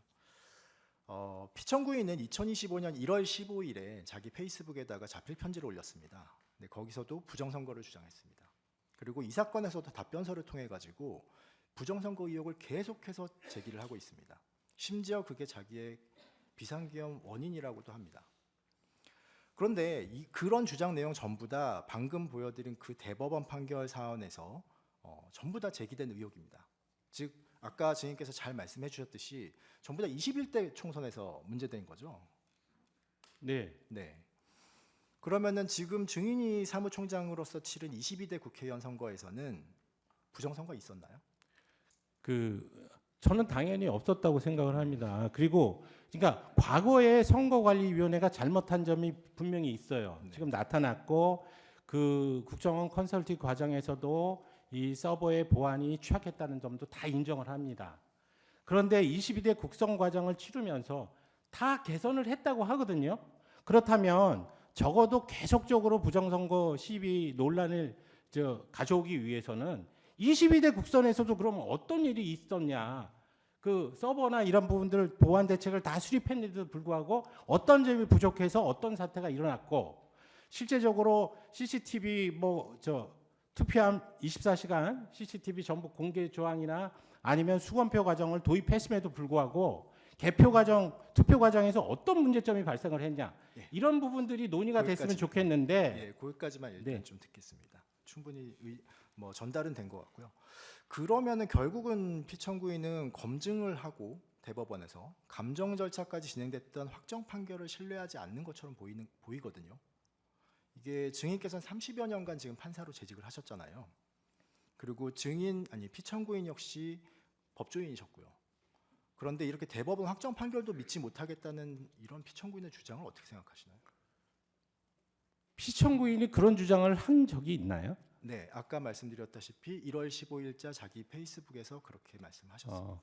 그 내용에 대해서는 잘 모르겠습니다. 네. 어쨌든 지금 그 21대 국선이나 뭐 이런 부분을 가지고 이제 저한테 말씀을 하시면 저는 대법원 판결로 그 사안은 전부 밝혀졌다라고 말씀드릴 수밖에 없는 예. 내용이고요. 한 가지만 예. 죄송합니다만 그러면은 지금 피청구인은 계속 주장하는 게 증인도 인정하시다시피 21대 선거가 부정선거라고 해서 지금 이 사건 비상계엄을 했다는 거거든요. 근데 21대 선거라고 하는 거는 지금 상황에서는 과거의 사실인 거죠. 그렇죠? 그럴 수밖에 없지 예. 않았습니까? 그런데 네. 뭐 판사를 하셔갖고 잘 아시겠지만 비상계엄 선포는 전시사변 또는 이에 준하는 비상사태가 현존해야 되는 거죠. 그 부분 질문을 안 하시는 것으로 하시죠. 예. 알겠습니다. 자, 그렇다면은 증인은 죄송한 말씀이시지만 피청구인과 대학 동기시죠. 대학 동기는 예. 맞습니다. 그리고 근데 피청구인이 지금 주장하는 부정선거 의혹에 대해서 증인에게 물어보거나 확인을 요청한 사실은 한 번도 없었죠. 네. 네. 근데 증인께서는 이런 부정선거 의혹 제기에 대해서 여러 번 선관위 보도자료를 내면서 반박을 하셨죠. 네. 그런데도 지금 피청구인이 계속 부정선거를 주장하는 것은 결국 선관위 설명도 못 믿겠다는 거죠. 결국은 그렇게 되기는 합니다. 예. 이렇게 보면은 피청구인은 지금 국회는 반국가 단체다. 대법원도 못 믿겠다. 선관위도 못 믿겠다. 지금은 이 사건에서 헌법재판소도 못 믿겠다. 심지어 친구인 증인도 못 믿겠다. 이러는 건데 이 정도 되면 피청구인은 우리나라의 정상적인 시스템은 전부 배척하고 있는 거 아닌가요? 적절하지 않은 질문인 것 같습니다. 알겠습니다. 여기까지. 네. 피청구인 대리인께서 강조하신 그 일장기 투표, 네. 예, 그 인천 연수구에서 민경욱 전 의원이 하신 일장기 투표인데 그게 그 연수구에서 그 표차가 1,900여 표차였고 아까 말씀하신 일장기 투표가 294표였는데 그 중에 원고가 오히려 137표가 무효가 되고 그 소외 후보는 111표가 무효돼서 오히려 이제 원고한테 불리한 결과가 되고 결과적으로 선거 결과에 아무런 영향을 미치지 못해서 결국 선거 무효 소송이 기각이 되지 않았습니까? 그 판결문에 그렇게 돼 있는 것으로 알고 있습니다. 예, 그러니까 지금 피청구인께서는 많이 강조하셨지만 제안하겠습니다. 예. 피청구인 17번 하십시오. 증인 신문하기에 앞서서 소추인 쪽에서 지금 피청구인 우리 대통령께서 하시는 그 말을 약간 오해를 하셔가지고 그 전제하에서 지금 우리 증인께 신문하셨는데 대통령께서 주장하신 것은 부정선거가 자행되었다고 단정하는 게 아닙니다. 국민들 사이에 선거 제도를 신뢰하지 못하고 끊임없이 논쟁이 제기되고 있기 때문에 그 시스템을 점검해서 선거 제도의 신뢰성을 회복해야 할 필요가 있다. 그러지 아니하면 이게 계속될 수밖에 없기 때문에 그런 시각에서 말씀을 하신 거고 지적을 한 겁니다. 제 반대 신문을 하기에 앞서서 몇 가지만 주시문 사항과 관련해서 물어보겠습니다. 증인 그 법관으로서 오래 재직하셨으니까 뭐 공직자로서의 자세라든지 이것도 다 잘 아시는 분이고 그 법원에서 하는 판례 중에서 의료 소송이나 공해 소송 같은 경우에 입증 책임이 좀 바뀌어져 있는 거 잘 아시죠? 네. 그게 왜 그렇게 입증 책임을 바꿉니까? 증거의 편제 현상을 해소하기 위한 것입니다. 그렇죠. 근데 지금 대법원에서 그 지금 증인 말씀에 의하면은 126건이 다 이제 선관위에서 승소했다고 말씀하셨는데 실제 재검표가 이루어진 건 몇 건인지 혹시 아십니까? 정확하게 모릅니다. 모릅니까? 제가 듣기로 한 5건만 재검표를 했다고 들었습니다. 그 다음에 그 판결문을 보면 결론 부분에 원고가 주장하는 그런 방법으로 과연 부정선거가 자행되었는지 안 했는지 원고가 7건이라고 합니다. 예. 7건만 재검표가 됐습니다.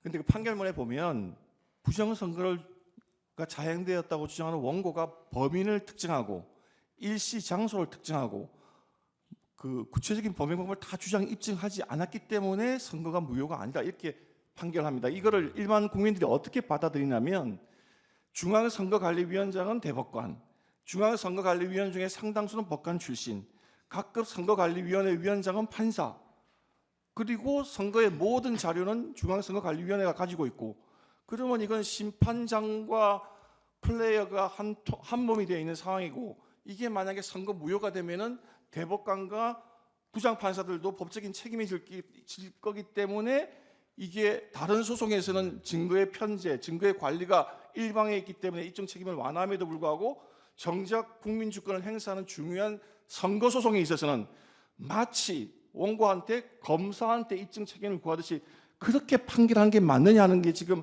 일반 국민들 사이에 널리 퍼져가는 감정입니다. 그렇기 때문에 그 신뢰도를 회복하기 위해서 대통령께서 이게 부정선거가 아니다 단정하는 게 아니라 그렇기 때문에 어떤 좀 더 확실한 절차를 통해서 선관위가 협조를 하든지 어떻게 해서 그 모든 의혹을 해소하는 게 필요하다는 시각에서 접근하셨다. 그걸 말씀을 드리고 그다음 증인 신문 들어가겠습니다.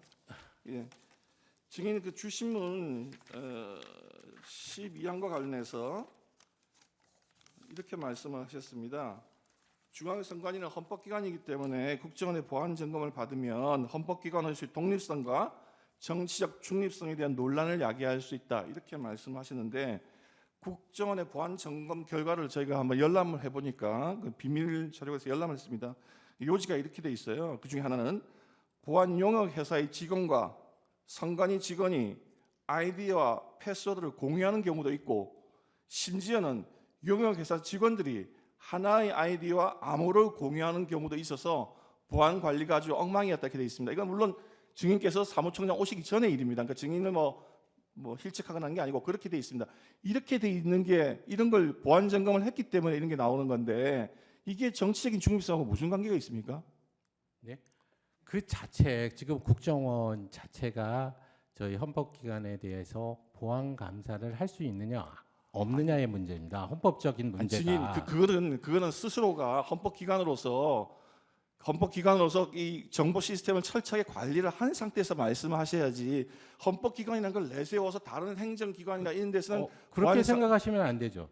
아니 왜냐하면 그러면 법률적으로 그러면 저 정보통신 그 기반 보호법 물론 보면 법 규정에 그렇게 돼 있다는 건 아는데 지금 굉장히 이게 무슨 문제냐면 잠깐만 국가정보원의 그 장은 간단하게 해서 지금 보안감사 대상 말고 저 개인정보가 담긴 그러니까 그 정보통신 시설에 대해서 기술적 지원을 하여서는 아니 된다는 조문도 있어요. 자, 지금 네? 제가 말씀을 아니, 그러니까 그 말씀을 취지가 뭐냐면 그 정치적인 중립성하고 이게 네. 무슨 관계가 있습니까? 감사원이 헌법기관에 대해서 이게 들여다보면서 거기가 가진 소위 정보를 취득해서 이거를 관리를 하면 문제가 생길 여지가 있다라고 보는 겁니다. 아니 그러면은 그 어떤 이 보안 점검 결과에서 나온 데이터를 가져가지 않게 하고 그 다음에 이 취약점에 대해서 점검을 해서 곧 개선하면 되는 것이지 그거를 헌법기관에서 거부한다고 헌법기관이라는 이유로 거부를 하면 일반 국민들이 받아보기에는 신뢰도가 떨어진다 그 말씀을 하고 그다음 그러면 똑같이 법원이나 국회도 지금 국정원의 보안 감사를 받으셔야죠. 다음 한 물어보겠습니다. 네? 지금 그 부분은 이 선거라고 하는 제도가 지금 크게 이슈가 되는 상황과 관계가 없는 이야기이기 때문에 그다음을 물어보겠습니다. 네. 이런 뒤에 이슈가 나오기 때문에 더더욱 문제가 되는 겁니다. 중앙선거관리위원회가 2020년 4.15 총선, 2022년 대통령 선거, 지방자치단체 선거, 2024년 총선 그 과정에서 중국인을 정규직이든 비정규직이든 개표 사무원으로 채용한 사실이 있죠. 한 명이 중국 국적자가 한 명 있었습니다. 나머지는 그거는- 없고 22대 국선에서는 아예 관리 지침에서 아예 그 위촉을 할 수 없도록 만들었어요. 증인이 오시고 난 다음에는 중국 외국인 국적을 가진 자는 개표 사무원으로 올 수 없다고 만들어놨지만 네. 그 전에는 그런 규정이 없었기 때문에 네네. 그런 다른 국적을 가진 사람도 개표 사무원으로 올 수 있었고 그죠? 그 네. 다음에 지금 한 명이라고 은평구에서 한 명이 있었다고 네. 말씀하셨는데 네. 그거는 전국을 다 통계를 낸 게 아니고 은평구에 한 게 아니고 맞습니다. 그렇죠? 예. 전국 네. 통계는 지금 통계에서 관리한 게 있습니까? 지금 전국 통계 알 수가 없습니다. 왜냐하면 저희는 그 투개표 종사원의 국적에 관한 자료를 받은 적이 없어요. 예, 알겠습니다. 개표 사무원은 투표지 분류기, 투표 용지 관리, 컴퓨터 관리 등의 업무를 할 수 있습니까? 개표 종사원, 예, 투표 종사원이요? 개표 없습니다. 종사원. 개표 종사원이 투표지 분류기 만질 수 있고 그걸 취급하거나 투표 용지 관리하거나 그런 걸 할 수. 만질 수는 있는데 예. 기계 조작은 그 책임관리원이 하도록 되어 있기 때문에 없습니다. 좋습니다. 을제 151호점 오늘 제출한 신문 기사를 하나 제시를 하겠습니다. 증인이 한번 보시죠. 예. 2020년 6월 10일자 에포크 타임즈라고 하는 매체의 기사입니다. 여기 보면은 증인이 오시기 전에 중앙선거관리위원회는 2017년에 한국선거방송이라는 유튜브 채널을 개설을 했습니다. 거기 다큐멘터리 코너를 만들고 민주주의와 리더십이라는 제목으로 채널을 열었습니다. 거기에 1%만 아는 리더들의 비밀, 시크릿 이렇게 해서 10편의 동영상을 올렸습니다. 지금 이거는 모르고 계시죠? 네. 예, 그 보도에 보면 중앙선거관리위원회가 10편 올렸는데 그 중에 첫 번째, 두 번째는 중국 공산당 서기 서열 5위 왕홍잉, 그 다음에 3편, 4편은 덩샤오핑, 9편, 10편은 저원라이 이렇게 중국 정치인들을 한국선거관리위원회 홈페이지에 정식으로 올려서 그분들을 칭찬하는 그런 유튜브를 올렸습니다. 더군다나 지금 문제가 되는 것은 공식적으로 우리나라 사람들은 등소평과 주울레는 알지만 왕훈잉이라는 사람을 아는 사람들은 별로 없어요. 근데 유독 선거관리위원회가 이 왕훈잉을 1편, 2편의 인물로 올렸습니다. 지금 대만이라든지 이런 데에서 나오는 뉴스라든지를 보면 저분께서 중국의 대외 다른 나라의 여론과 선거 공작에 관여하는 분으로 지금 보도가 되고 있는데 언제 올렸다는 영상인가요? 2017년에 올렸습니다. 2017년에요? 예, 2017년에 선거관리위원회 유튜버에 올렸다는 뜻인가요? 예, 보도된 바 2020년에 보도가 됐는데 2017년에 올라와 있었다가 얼마 전에 이게 삭제가 내려갔습니다. 근데 지금 일반인들이 어떻게 국민들이 의혹을 가지고 있느냐? 도대체 자유민주주의 국가의 선거 관리를 감당하는 중앙선거관리위원회가 왜 공식 유튜브 채널에 중국 공산당의 더구나 그것도 타국의 선거 여론이라든지 그런 거를 관여하는 것으로 지목되고 있는 인물을 1, 2번 동영상으로 올리느냐 그런 비판적인 여론이 많습니다. 증인 이것도 모르고 계셨죠? 예, 모르고 있었습니다. 증인 한국 우리 선거관리위원회가 A웹이라고 하는데 자금 지원하고 계신 거 아십니까? 그건 알고 있습니다. 그 A웹이 참여한 국가들이 중국의 1대1로 정책에 많이 가담한 나라라는 건 아세요? 그 자체에 대해서도 하는데 그러니까 중국이 없고 대만이 들어간 건 아십니까? 아니 그러니까 제가 중국이 가입국 그러니까 중국이 가입이 안 됐고 대만이 가입됐다는 건 중국이 아시냐고요. 제가 말씀드리는 거는 중국이 그걸 대놓고 가입을 하면 너무 유치하죠. 제가 묻는 말씀은 그 가입 국가들이 1대1로 국가들 참여한 국가들하고 겹치는 부분이 많이 있다는 건 아세요? 그것까지는 생각을 안 해봤습니다. 제가 말씀드리고 싶은 것은 우리나라의 중앙선거관리위원회와 계약을 했던 그 업체들이 그 나라들에게 투표지 분류기라든지 투표 시스템을 수출했다가 부정선거 파동이 나서 폭동이라고 하는 사실은 아십니까? A의 회원국인 대만을 무시하고 저희가 중국 A의 대만에다가 수출하지 않았습니다. 되면 대만에서 당연히 외교 문제를 제기하지 않나요? 대만에다가 수출했다는 이야기 하는 거 아니고 지금 제가 말씀드린 다른 나라 아니 자꾸 중국을 말씀하시니까 그러는 거예요. 제가 대만은 최근에 개표 제도를 완전히 바꿨습니다. 아니 대만이 자신들을 무시하고 중국에 대해서 회원국도 아닌 중국과 성관이가 교류를 질문 하면 시간이 짧게 됐기 때문에 예, 대만이 외교적으로 이의 제기를 안 하겠냐 그 말씀을 드리는 거예요 지금. 넘어가겠습니다. 주신문 23화와 관련해서 물어보겠습니다.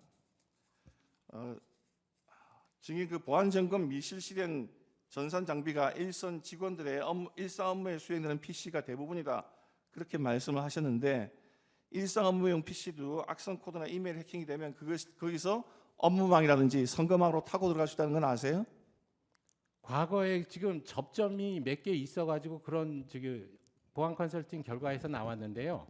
그 부분을 전부 정리를 해서 그러니까 그렇게 타고 들어갈 수 지금은 있다는 안 된다는 겁니다. 그러니까 간단하게 얘기해서 서버를 지키는 게 제일 중요하잖아요. 서버에 접촉할 수 있는 내부망 PC는 그 정보 보안 그 업무를 담당하는 담당자의 PC만으로 제한해놓고 지금 하고 있기 때문에 외부에서 다른 일반 직원들이 외부망 PC나 내부망 그러니까 업무망 PC 가지고는 이 서버에 접근할 수가 없어요. 지금 상황이 그걸 말씀을 드리는 거예요. 25원 관련해서 물어보겠습니다. 국정원의 보안 지금 증인께서는 아까 그 자체 보안 시스템을 일부 적용하지 않았기 때문에 국정원이 그 해킹할 수 있다 이렇게 말씀하셨는데 국정원 조사 결과에 따르면은 첫 번째는 시스템 내부에 점검 툴을 설치하는 방법이고 두 번째는 외부 인터넷 망을 통해서 침투하는 방법을 사용했다 그렇게 말씀합니다. 그래서 중앙선거관리위원회가 보안 관제 시스템을 작동을 하든지 안 하든지 관계없이 인터넷으로 들어가는 것은 다 해킹이 가능했다 그렇게 이야기하고 있는 건 아시죠? 그렇게 얘기하고 있는 부분에 대해서 저희가 얘기하지 않습니까?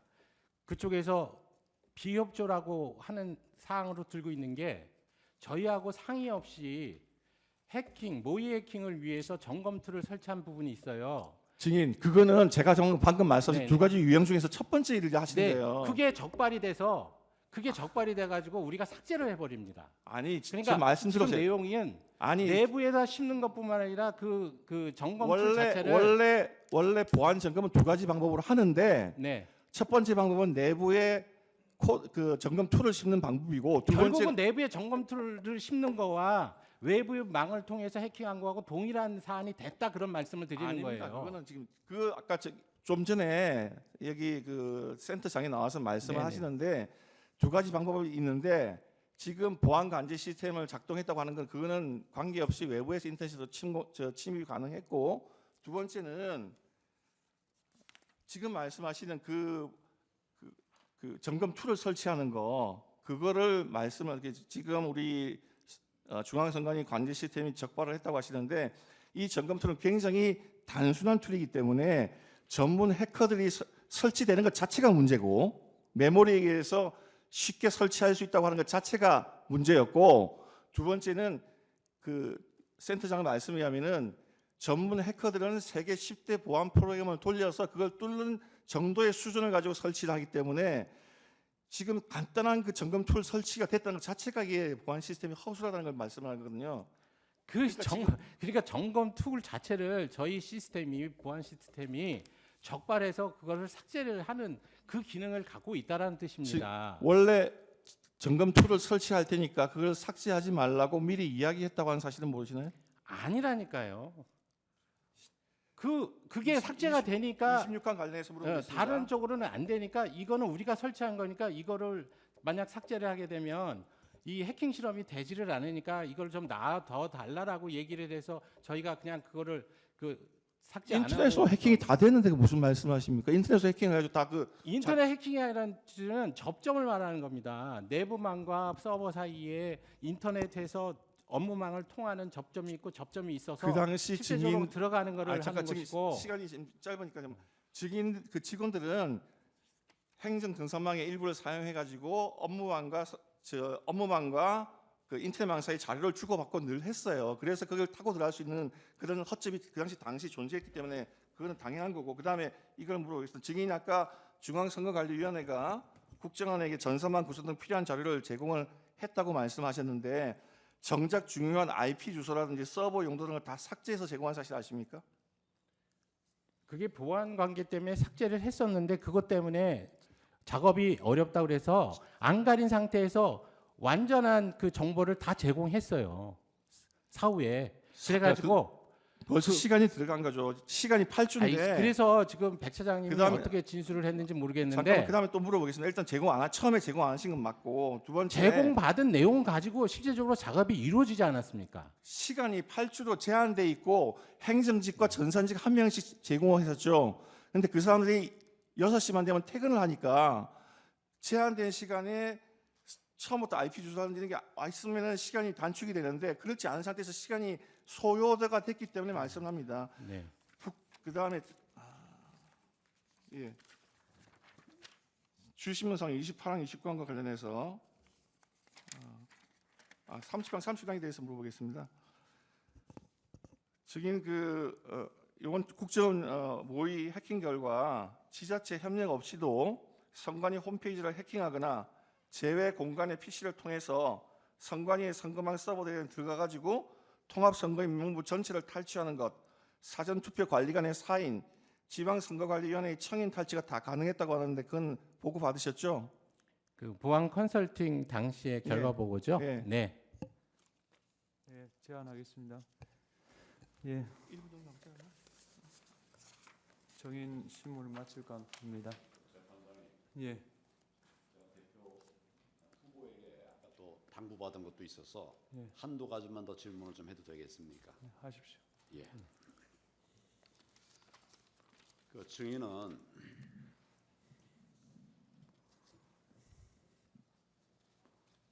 국정조사 특위에서 증인이 선관위 사무총장이 된 이후에 선거, 즉 22대 국회의원 선거에서 선관위가 어떤 잘못을 했는지 지금 나와 있나요? 이렇게 물으셨어요. 잘못한 것이 없다는 이런 말씀을 하신 거죠. 22대 총선에서는 아무 문제가 없었다고 생각하십니까? 아닙니다. 선거 관리에 대한 하자가 10몇 건 정도 발생했습니다. 예를 들어서 공직선거법 제 157조, 158조 뭐 잘 아실 거예요. 투표관리관은 투표 용지를 교부함에 있어서 사인, 즉 개인 도장을 찍게 되어 있는 것은 잘 아시죠? 법상 그렇습니다. 법상 그렇죠. 그런데 지금 선관위에서는 투표관리관 개인 도장을 사용하지 않고 있는 것도 잘 아시죠? 규칙으로 인사날인으로 가름할 수 있도록 해놨습니다. 법에 정해져 있는 것을 규칙으로 바꿀 수 있습니까? 법에 그러니까 명백하게 법 취지 자체에 위반되지 않는다고 법원이나 헌재에서 결정이 났습니다. 법에 명백하게 투표관리관의 사인, 개인의 도장을 찍도록 돼 있어요. 그걸 규칙으로 바꿀 수 있습니까? 실질적으로 이 행정적인 절차에 관한 규정이라고 봐서 법원이나 헌재에서 이에 대해서 불법이 아니라고 지금 판단이 났습니다. 이 사안은. 법의 규정을 가사 판결이 났다 하더라도 마음대로 바꿀 수 없는 거예요. 법은 살아있는 겁니다. 결국은 대법원 판결하고 헌재의 결정을 부인하시는 것밖에 안 되는 겁니다. 그 법이 주장은. 우선입니까? 판결이 우선입니까? 법의 해석 권한은 법원, 헌재에서 갖고 있습니다. 명백하게 이 조항에 대해서 개선되지는 않았죠. 규칙은 그대로 있고요. 22대 국선 때도 법대로 해달라는 요청이 있었는데 제가 현실적인 여건을 고려할 때 도저히 법대로는 못하는 그 상황이라고 판단을 해서 규칙에 따랐습니다. 그리고 제 개인적인 소신은 법률이 규칙에 따라서 개정돼야 된다고 생각합니다. 개정되기 전에는 법을 따라야 되는 거죠. 또 말씀드리지만 두 번째 그렇게 얘기를 질문하겠습니다. 하면 대법원 판결과 헌재를 부정하시는 내용이 되고 실제적으로 그 법률 해석에 대한 최종적인 유권 권한은 대법원에 있습니다. 그런데 대법원에서 헌재에서 유권 해석을 해줬는데도 불구하고 법률 해석을 개인적으로 하시면서 이게 잘못됐다고 말씀을 하시면 제 입장에서는 드릴 말씀이 없습니다. 제가 해석하는 게 아니라 법 조항을 말씀드린 거예요. 법 조항에 맞지 않게 지금 말씀하신 대로 규칙으로 바꿨다고 그러잖아요. 절차적인 둘째 질문을 말씀드리겠습니다. 중앙선관위원회의 공식 홍보 영상 내용을 보면 종이가 원 상태로 회복하는 기능이 적용된 특수 재질 사용이라고 적혀 있습니다. 이게 지금도 그렇게 되어 있습니까? 지금 제가 보고 받기에는 원상 회복 용지? 뭐죠? 명확하게 선관에서 발표한 것은 그런 원 상태로 네. 회복되는 기능이 적용된 특수 재질 용지. 네. 그런 영상으로 해가지고 지금 그 국민들 사이에 불필요한 논란을 가져왔다고 해서 그 영상을 삭제한 것으로 알고 있습니다. 최근에 이제 그 영상을 내렸다 이런 얘기시죠? 네. 왜 내렸습니까? 지금 말씀드린 국민에게 불필요한 오해를 가져온다.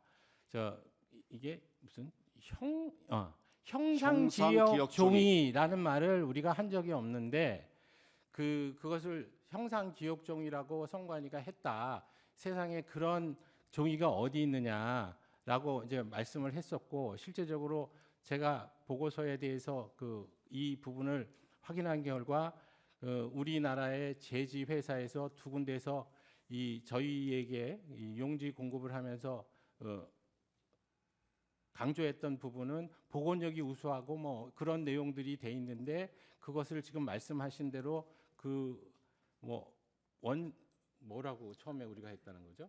형상기억종이라고 얘기했고 제가 여쭤보기는 종이가 원 상태로 회복되는 네. 기능이 적용된 특수 재질 사용. 네, 그렇게 그런 그 문구가 있는 유튜브를 만들었다고 해서 그렇죠. 예, 영상에 그게 올렸죠. 그걸. 불필요한 오해, 즉 복원력이 강하다 이런 정도의 문구였는데 이게 너무 이상하게 만들었다라고 해서 형상기억종이가 어디 있느냐라는 그런 분란을 초래하게 돼서 삭제한 것으로 알고 있습니다. 이게 이제 원인이 된 것은 빳빳한 투표지, 한 번도 좁지 않은 빳빳한 투표지들이 너무 많이 나오니까 이걸 지적하니까 형상기억종이라는 얘기를 한 거예요. 지금 우리 사무총장께서는 한 번도 접어본 적이 없는 빳빳한 투표지가 재검표나 또는 개표 현장에서 나오는 것이 가능하다고 생각하십니까? 이건 역시 똑같이 21대 국선의 선거 소송에서 다뤄졌던 주제고요.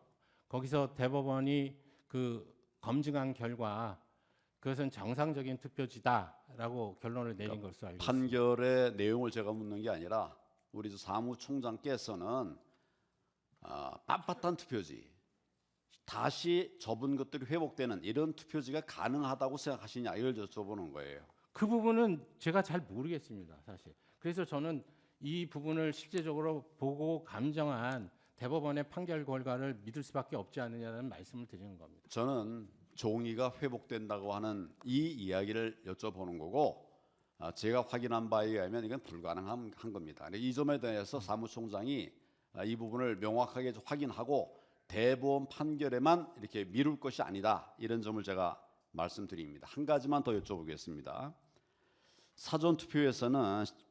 사전투표소에서는 CCTV를 가리게 돼 있습니까? 사전 그 부분의 지침이 사실은 이 가림막 이게 개표대를 설치하는 과정에서 장소적인 뭐 편이나 그러니까 장소적인 그 불편이나 이런 것 때문에 가림막을 설치 안 한 상황에서 기존에 있는 건물의 CCTV가 그 유권자들의 기표 행위 자체를 혹시 이제 녹화할 수 있는 그런 위험성이 있기 때문에 이 부분에 대한 조치로 알고 있습니다. 당일 투표에서도 CCTV를 가립니까? 역시 그러니까 기표대에 대한 부분이니까 기표대를 촬영할 수 없도록 하는 방법의 일환으로 지금 그 지침이 마련된 것으로 알고 그러니까 있습니다. 당일 투표에서도 CCTV를 네. 가리고 있냐 이걸 여쭤보는 거예요. 지금 말씀드린 대로 기표대를 촬영할 수 있는 CCTV가 있으면 이걸 못하게 할 필요가 있으니까 그걸 가릴 수밖에 없죠. 이 사무총장께서 좀 잘못 알고 계시는 것입니다. 지금 아예 선관위 지침으로 당일 투표소에서는 CCTV를 가리질 않아요. 근데 사전 투표소에서만 CCTV를 가린다. 이 점을 한번 아니 그 명확하게 제가 확인해- 다시 그러면 확인은 해보겠지만 예, 저는 그 지침을 그렇게 해석을 안 했었고 제가 그런 지침을 내린 적도 없습니다. 아니 이거는 사전 투표와 본 투표가 다를 이유가 없고요. 이거는 이 부분은 기표하는 그 과정이 녹화가 되지 않도록 하는 조치의 일환입니다. 첫째로 그거 왜 녹화 안 되게 합니까? 지금 말씀드렸잖아요. 둘째로 제가 명확하게 확인하고 얘기하는 거예요. 당일 투표에서는 가리질 않아요. 근데 사전 투표에서는 가립니다. 한번 확인해 보시고 네, 알겠습니다. 나중에 답변을 해 주시기를 바랍니다. 이건 제가 명확한 사실을 갖고 얘기하는 거니까 네. 이게 둘 다 가린다. 이건 거짓말입니다. 그 정도 이 점을 참조하십시오. 네. 그 청구인에게 같은 시간 부여하겠습니다. 증인을 빨리 보내드려야 될 것 같습니다. 하지 않겠습니다. 지금 어차피 이제 부정선거에 대해서는 마지막 승인이고 더 이상 저희가 다툴 기회가 이제 없는 상태인데요. 그러면 3분 하십시오. 잠깐 3분만 그러면 두세 개만 물어보겠습니다. 증인 국회에서 저번에 사전 선거에 있어서는 그 선거 규칙에 아주 위배된 부분이 좀 있었다 이렇게 진술한 적이 있었죠. 네. 예, 그게 어떤 위배 사항들인가요? 지금 말씀하신 우리 황교안 우리 대리인께서 말씀하신 법하고 규칙의 괴리를 말씀드린 것 같습니다. 그게 다인가요? 지금 생각으로는 그런 것 같습니다. 그 국회에서 어떤 답변을 제가 드렸는지는 모르겠는데 영상에 뭐 하여튼 그렇게 나온다고 누가 제보를 해줘가지고 저도 네. 직접 보지 못했습니다. 근데 네. 그리고 이건 하도 사람들이 많이 관심을 갖고 있는 부분이니까 그 수원 연수원 그 제2생활관이 외국인 공동주택이라고 등기가 되어 있는 이유가 뭔가요? 그 건물은 최초의 우리 건물이 아니고요. 예. 농어촌 공사가의 건물입니다. 그리고 농어촌 공사가 그 건물을 지었을 때 그 농어촌 후계자, 그 개발도상국의 농어촌 후계자를 데리고 와서 교육시키는 시설로 활용했던 거예요. 그래서 외국인 그 숙소 시설로 지금은 그것을 저희가 2017년인가 19년도에 예. 양해를 받았습니다. 그랬으면은 이제 그 외국인 전용 시설이라는 것도 바꾸고 예, 수원 연수원 네, 그래서 건물을 등기를 바꿔야 해야 되지 않습니까? 되는데 건물 명칭만 제2생활관이라고 하고 용도를 안 바꾸는 바람에 그게 그냥 남아 있는데 이번에 조치를 해서 바꿨는데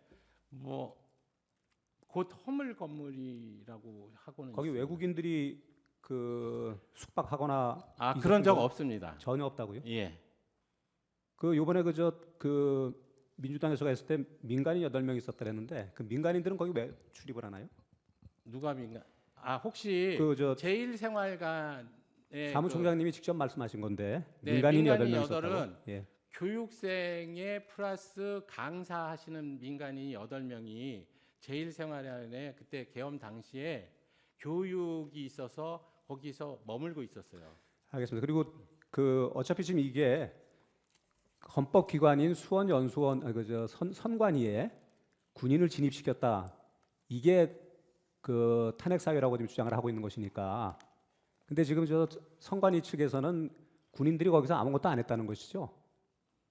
일단 진입한 게 문제라고. 진입은 안 했잖아요. 진입 안 했다고 지금 부정했지 연수원? 않습니까? 연수원이고. 그러니까 연수원하고 사당 청사에 대해서는 저희가 특별히 어떤 의견을 제시한 적이 지금 없고요. 민주당 측에서 우리가 그저 군인들이 체포 감금을 했다. 그래서 그저 인신에 그 피해를 입혔다 이렇게 주장을 해왔기 때문에 체포 그런 사실이 없는 건 확실합니까? 아니 그러니까 과천 청사에 있었다는 얘기입니다. 과천 청사에서는 그 사진만 찍은 것이고 아니요. 지금 여기서 민주당 의원들이 주장하는 그러니까 것은 소위 그 강금이라고 보는 이유가 과천 청사는 그 들어오신 그 계엄군이 일단 행동 통제를 하면서 휴대폰을 압수를 해요. 뭐 그거는 그러니까, 신문에 나온 내용인데 확인된 네, 부분은 네. 아니니까. 근데 그 그러니까 연수원에서는 그 자체가 이제 그 체포 감금이 된다는 겁니다. 제안하겠습니다. 청구인에게 같은 시간 부여하겠습니다. 지금 이제 원래는 답변을 안 하시려고 했던 부분인 것 같은데 그 부분 질문이 나와서 저도 한 가지만 좀 여쭤보겠습니다. 지금 과천청사에 계엄군이 들어와서 전산실 확보한 거는 맞죠? 저쪽에는 사진만 지금 찍었다고 하시는데 실제로 그 전산실에 있었던 당직 직원 밖으로 나오게 하고 거기 그 앞에서 핸드폰 뺏고 그리고 전산실 확보하셨잖아요. 네, 기본적으로 그렇죠? 행동 통제를 받은 건 맞습니다. 맞습니다. 그리고 당직실에 들어가지고 당직 쓰고 있던 그 직원들을 당직실에 감금했던 것도 맞죠? 감금이란 용어는 뭐한데 하여튼 행동 통제를 받은 건 맞습니다. 거기서 유선 전화도 다 전원 차단해 갖고 외부 연락 끊은 것도 맞죠? 네, 외부 연락을 끊어서 제가 그 계엄군이 진입했다는 사실도 모르고 있었습니다. 원래는 당연히 그 직원들이 사무총장님께 전화를 해서 그 사실을 알렸겠죠. 당연히 그랬겠죠. 그렇죠. 그리고 알렸으면은 당연히 사무총장님도 뭔가 조치를 취하셨겠죠. 뭐 어차피 그 TV를 보고 제가 먼저 선 조치를 취하게 된 건 맞습니다. 그러니까 어쨌든 그 행동 통제를 받은 건 맞기 때문에 그때 혹시 지금 선 조치를 취하셨다고 했는데 어떤 조치 취하셨는지 뭐 말씀을 해주실 수 있을까요? 일단은 제 생각에는 뭔가 어떻게 해야 되는지 그래서 계엄군이 진입했다는 사실은 보고가 없었으니까 모르고 다만 국가적인 그 큰 일이 벌어졌으니까 선관위 입장에서는 어떤 사후 대책이 필요한가 싶어서 일단 실국장들한테 연락을 해서 이 부분에 대해서 뭐 모여서 회의를 할 거냐 아니면 어떻게 할 거냐 이런 부분에 대한 소위 그런 의견을 유선상으로 나눴습니다. 최종적으로 지금 이제 법조인도 30년 이상 하시고 그리고 선관위 사무총장도 하시고 계신데 지금 이렇게 계엄군이 선관위에 무작정 들어와서 피청구인은 뭐 서버 점검이었다 뭐 이런 변명도 하시는데 이런 상황이 선거관리위원회의 어떤 독립성이라든지 이런 부분에 대해서 어떤 침해를 갖고 온다고 생각하시나요? 기본적으로 공직선거법에도 있고 저희 그 우리나라의 불행한 역사에 의해서 선거관리위원회가 다른 외국과 달리 헌법기관화돼 있다는 사실입니다. 그렇기 때문에 그 특히 그 군부 권력이라든지 이런 부분들이 이 선거 관리에 영향을 미치는 것은 극도로 제한이 돼야 된다. 제한이 아니라 있을 수 없는 그런 상황인 겁니다. 그래서 계엄령이 선포가 돼서 적법한 계엄 하에서도 선거 관리는 군부의 그 업무가 이관되지 않습니다. 네, 제안하겠습니다. 정인 수고했습니다. 정인 신문을 마치고요. 정인 신청 관련 고지하겠습니다. 재판부 평의 결과 피청구인 측의 한덕수 국무총리, 이경민에 대한 정인 신청은 그 필요성이 부족하다고 판단되어 기각합니다. 피청구인 측에서 2월 10일 신청한 강의구, 박경선, 신용에는 평의를 거쳐서 체부를 결정하겠습니다. 피청구인 측이 1월 30일에 한 검정 신청은 필요성이 부족하다고 판단하여 기각하였고, 이에 대해서 이의 신청 취지의 의견을 제출했습니다. 재판부 평의 결과 전원 일치로 이 결정에 법령 위반의 사유가 발견되지 않는다고 보았습니다. 이 신청 받아들이지 않습니다. 2025년 2월 2일자 2차 검정 신청도 기각합니다. 오늘 변론은 이것으로 마치고요. 7차 변론 기일과 관련해서 8차 2월 13일 오전 10시고 조태용 정인 10시 반, 김봉식 정인 오후 2시 신문하겠고요. 조지호 정인은 불출석 사유서를 제출했기 때문에 5시로 예정되어 있던 조성현을 4시로 변경하겠습니다. 정인 조성현에 대한 신문 시간을 오후 5시에서 오후 4시로 변경했고, 조성현 씨와 문자를 했죠. 네, 통화를 한 결과 4시에 출석이 가능하다고 확인했습니다. 혹시 모르니까 변경 통지서 한 번 더 보내주세요. 예, 그 다음에 마칠 건데 마지막으로 하고 싶은 이야기 있습니까? 청구인 측 하고 싶은 이야기 있습니까? 진행과 관련했습니다. 없으면 피청구인 측 있습니까? 최대한 짧게 말씀드리겠습니다. 방금 증인신문에서 선관위 사무총장으로서 기관을 대표한다고 실무를 대표한다고 볼 수 있는 증인이 헌법재판소의 결정이 있으면은 어떠한 증인 신청에도 협력하고, 또 실제 투표자 수 검증에도, 서버는 물론이고 실제 투표자 수 검증에도 협력하겠다고 그렇게 공개적으로 말한 바 있습니다. 지금 현재 이 국가적으로 가장 엄중한 이 탄핵 사건에 있어서 주요한 쟁점으로 되어 있는 바, 부디 재판장님과 모든 재판관님들 2차 기각이라는 그런 부분이 있으시지만 다시 한 번만, 이번에 선관위 사무총장 증인이 저렇게 협력하겠다고 국민들 앞에서 말하고 있는 마당에 다시 한 번만 재고해 주실 것을 간곡히 호소드립니다. 2월 13일 오전 10시에 8차 기일 진행하겠습니다. 네, 마치겠습니다.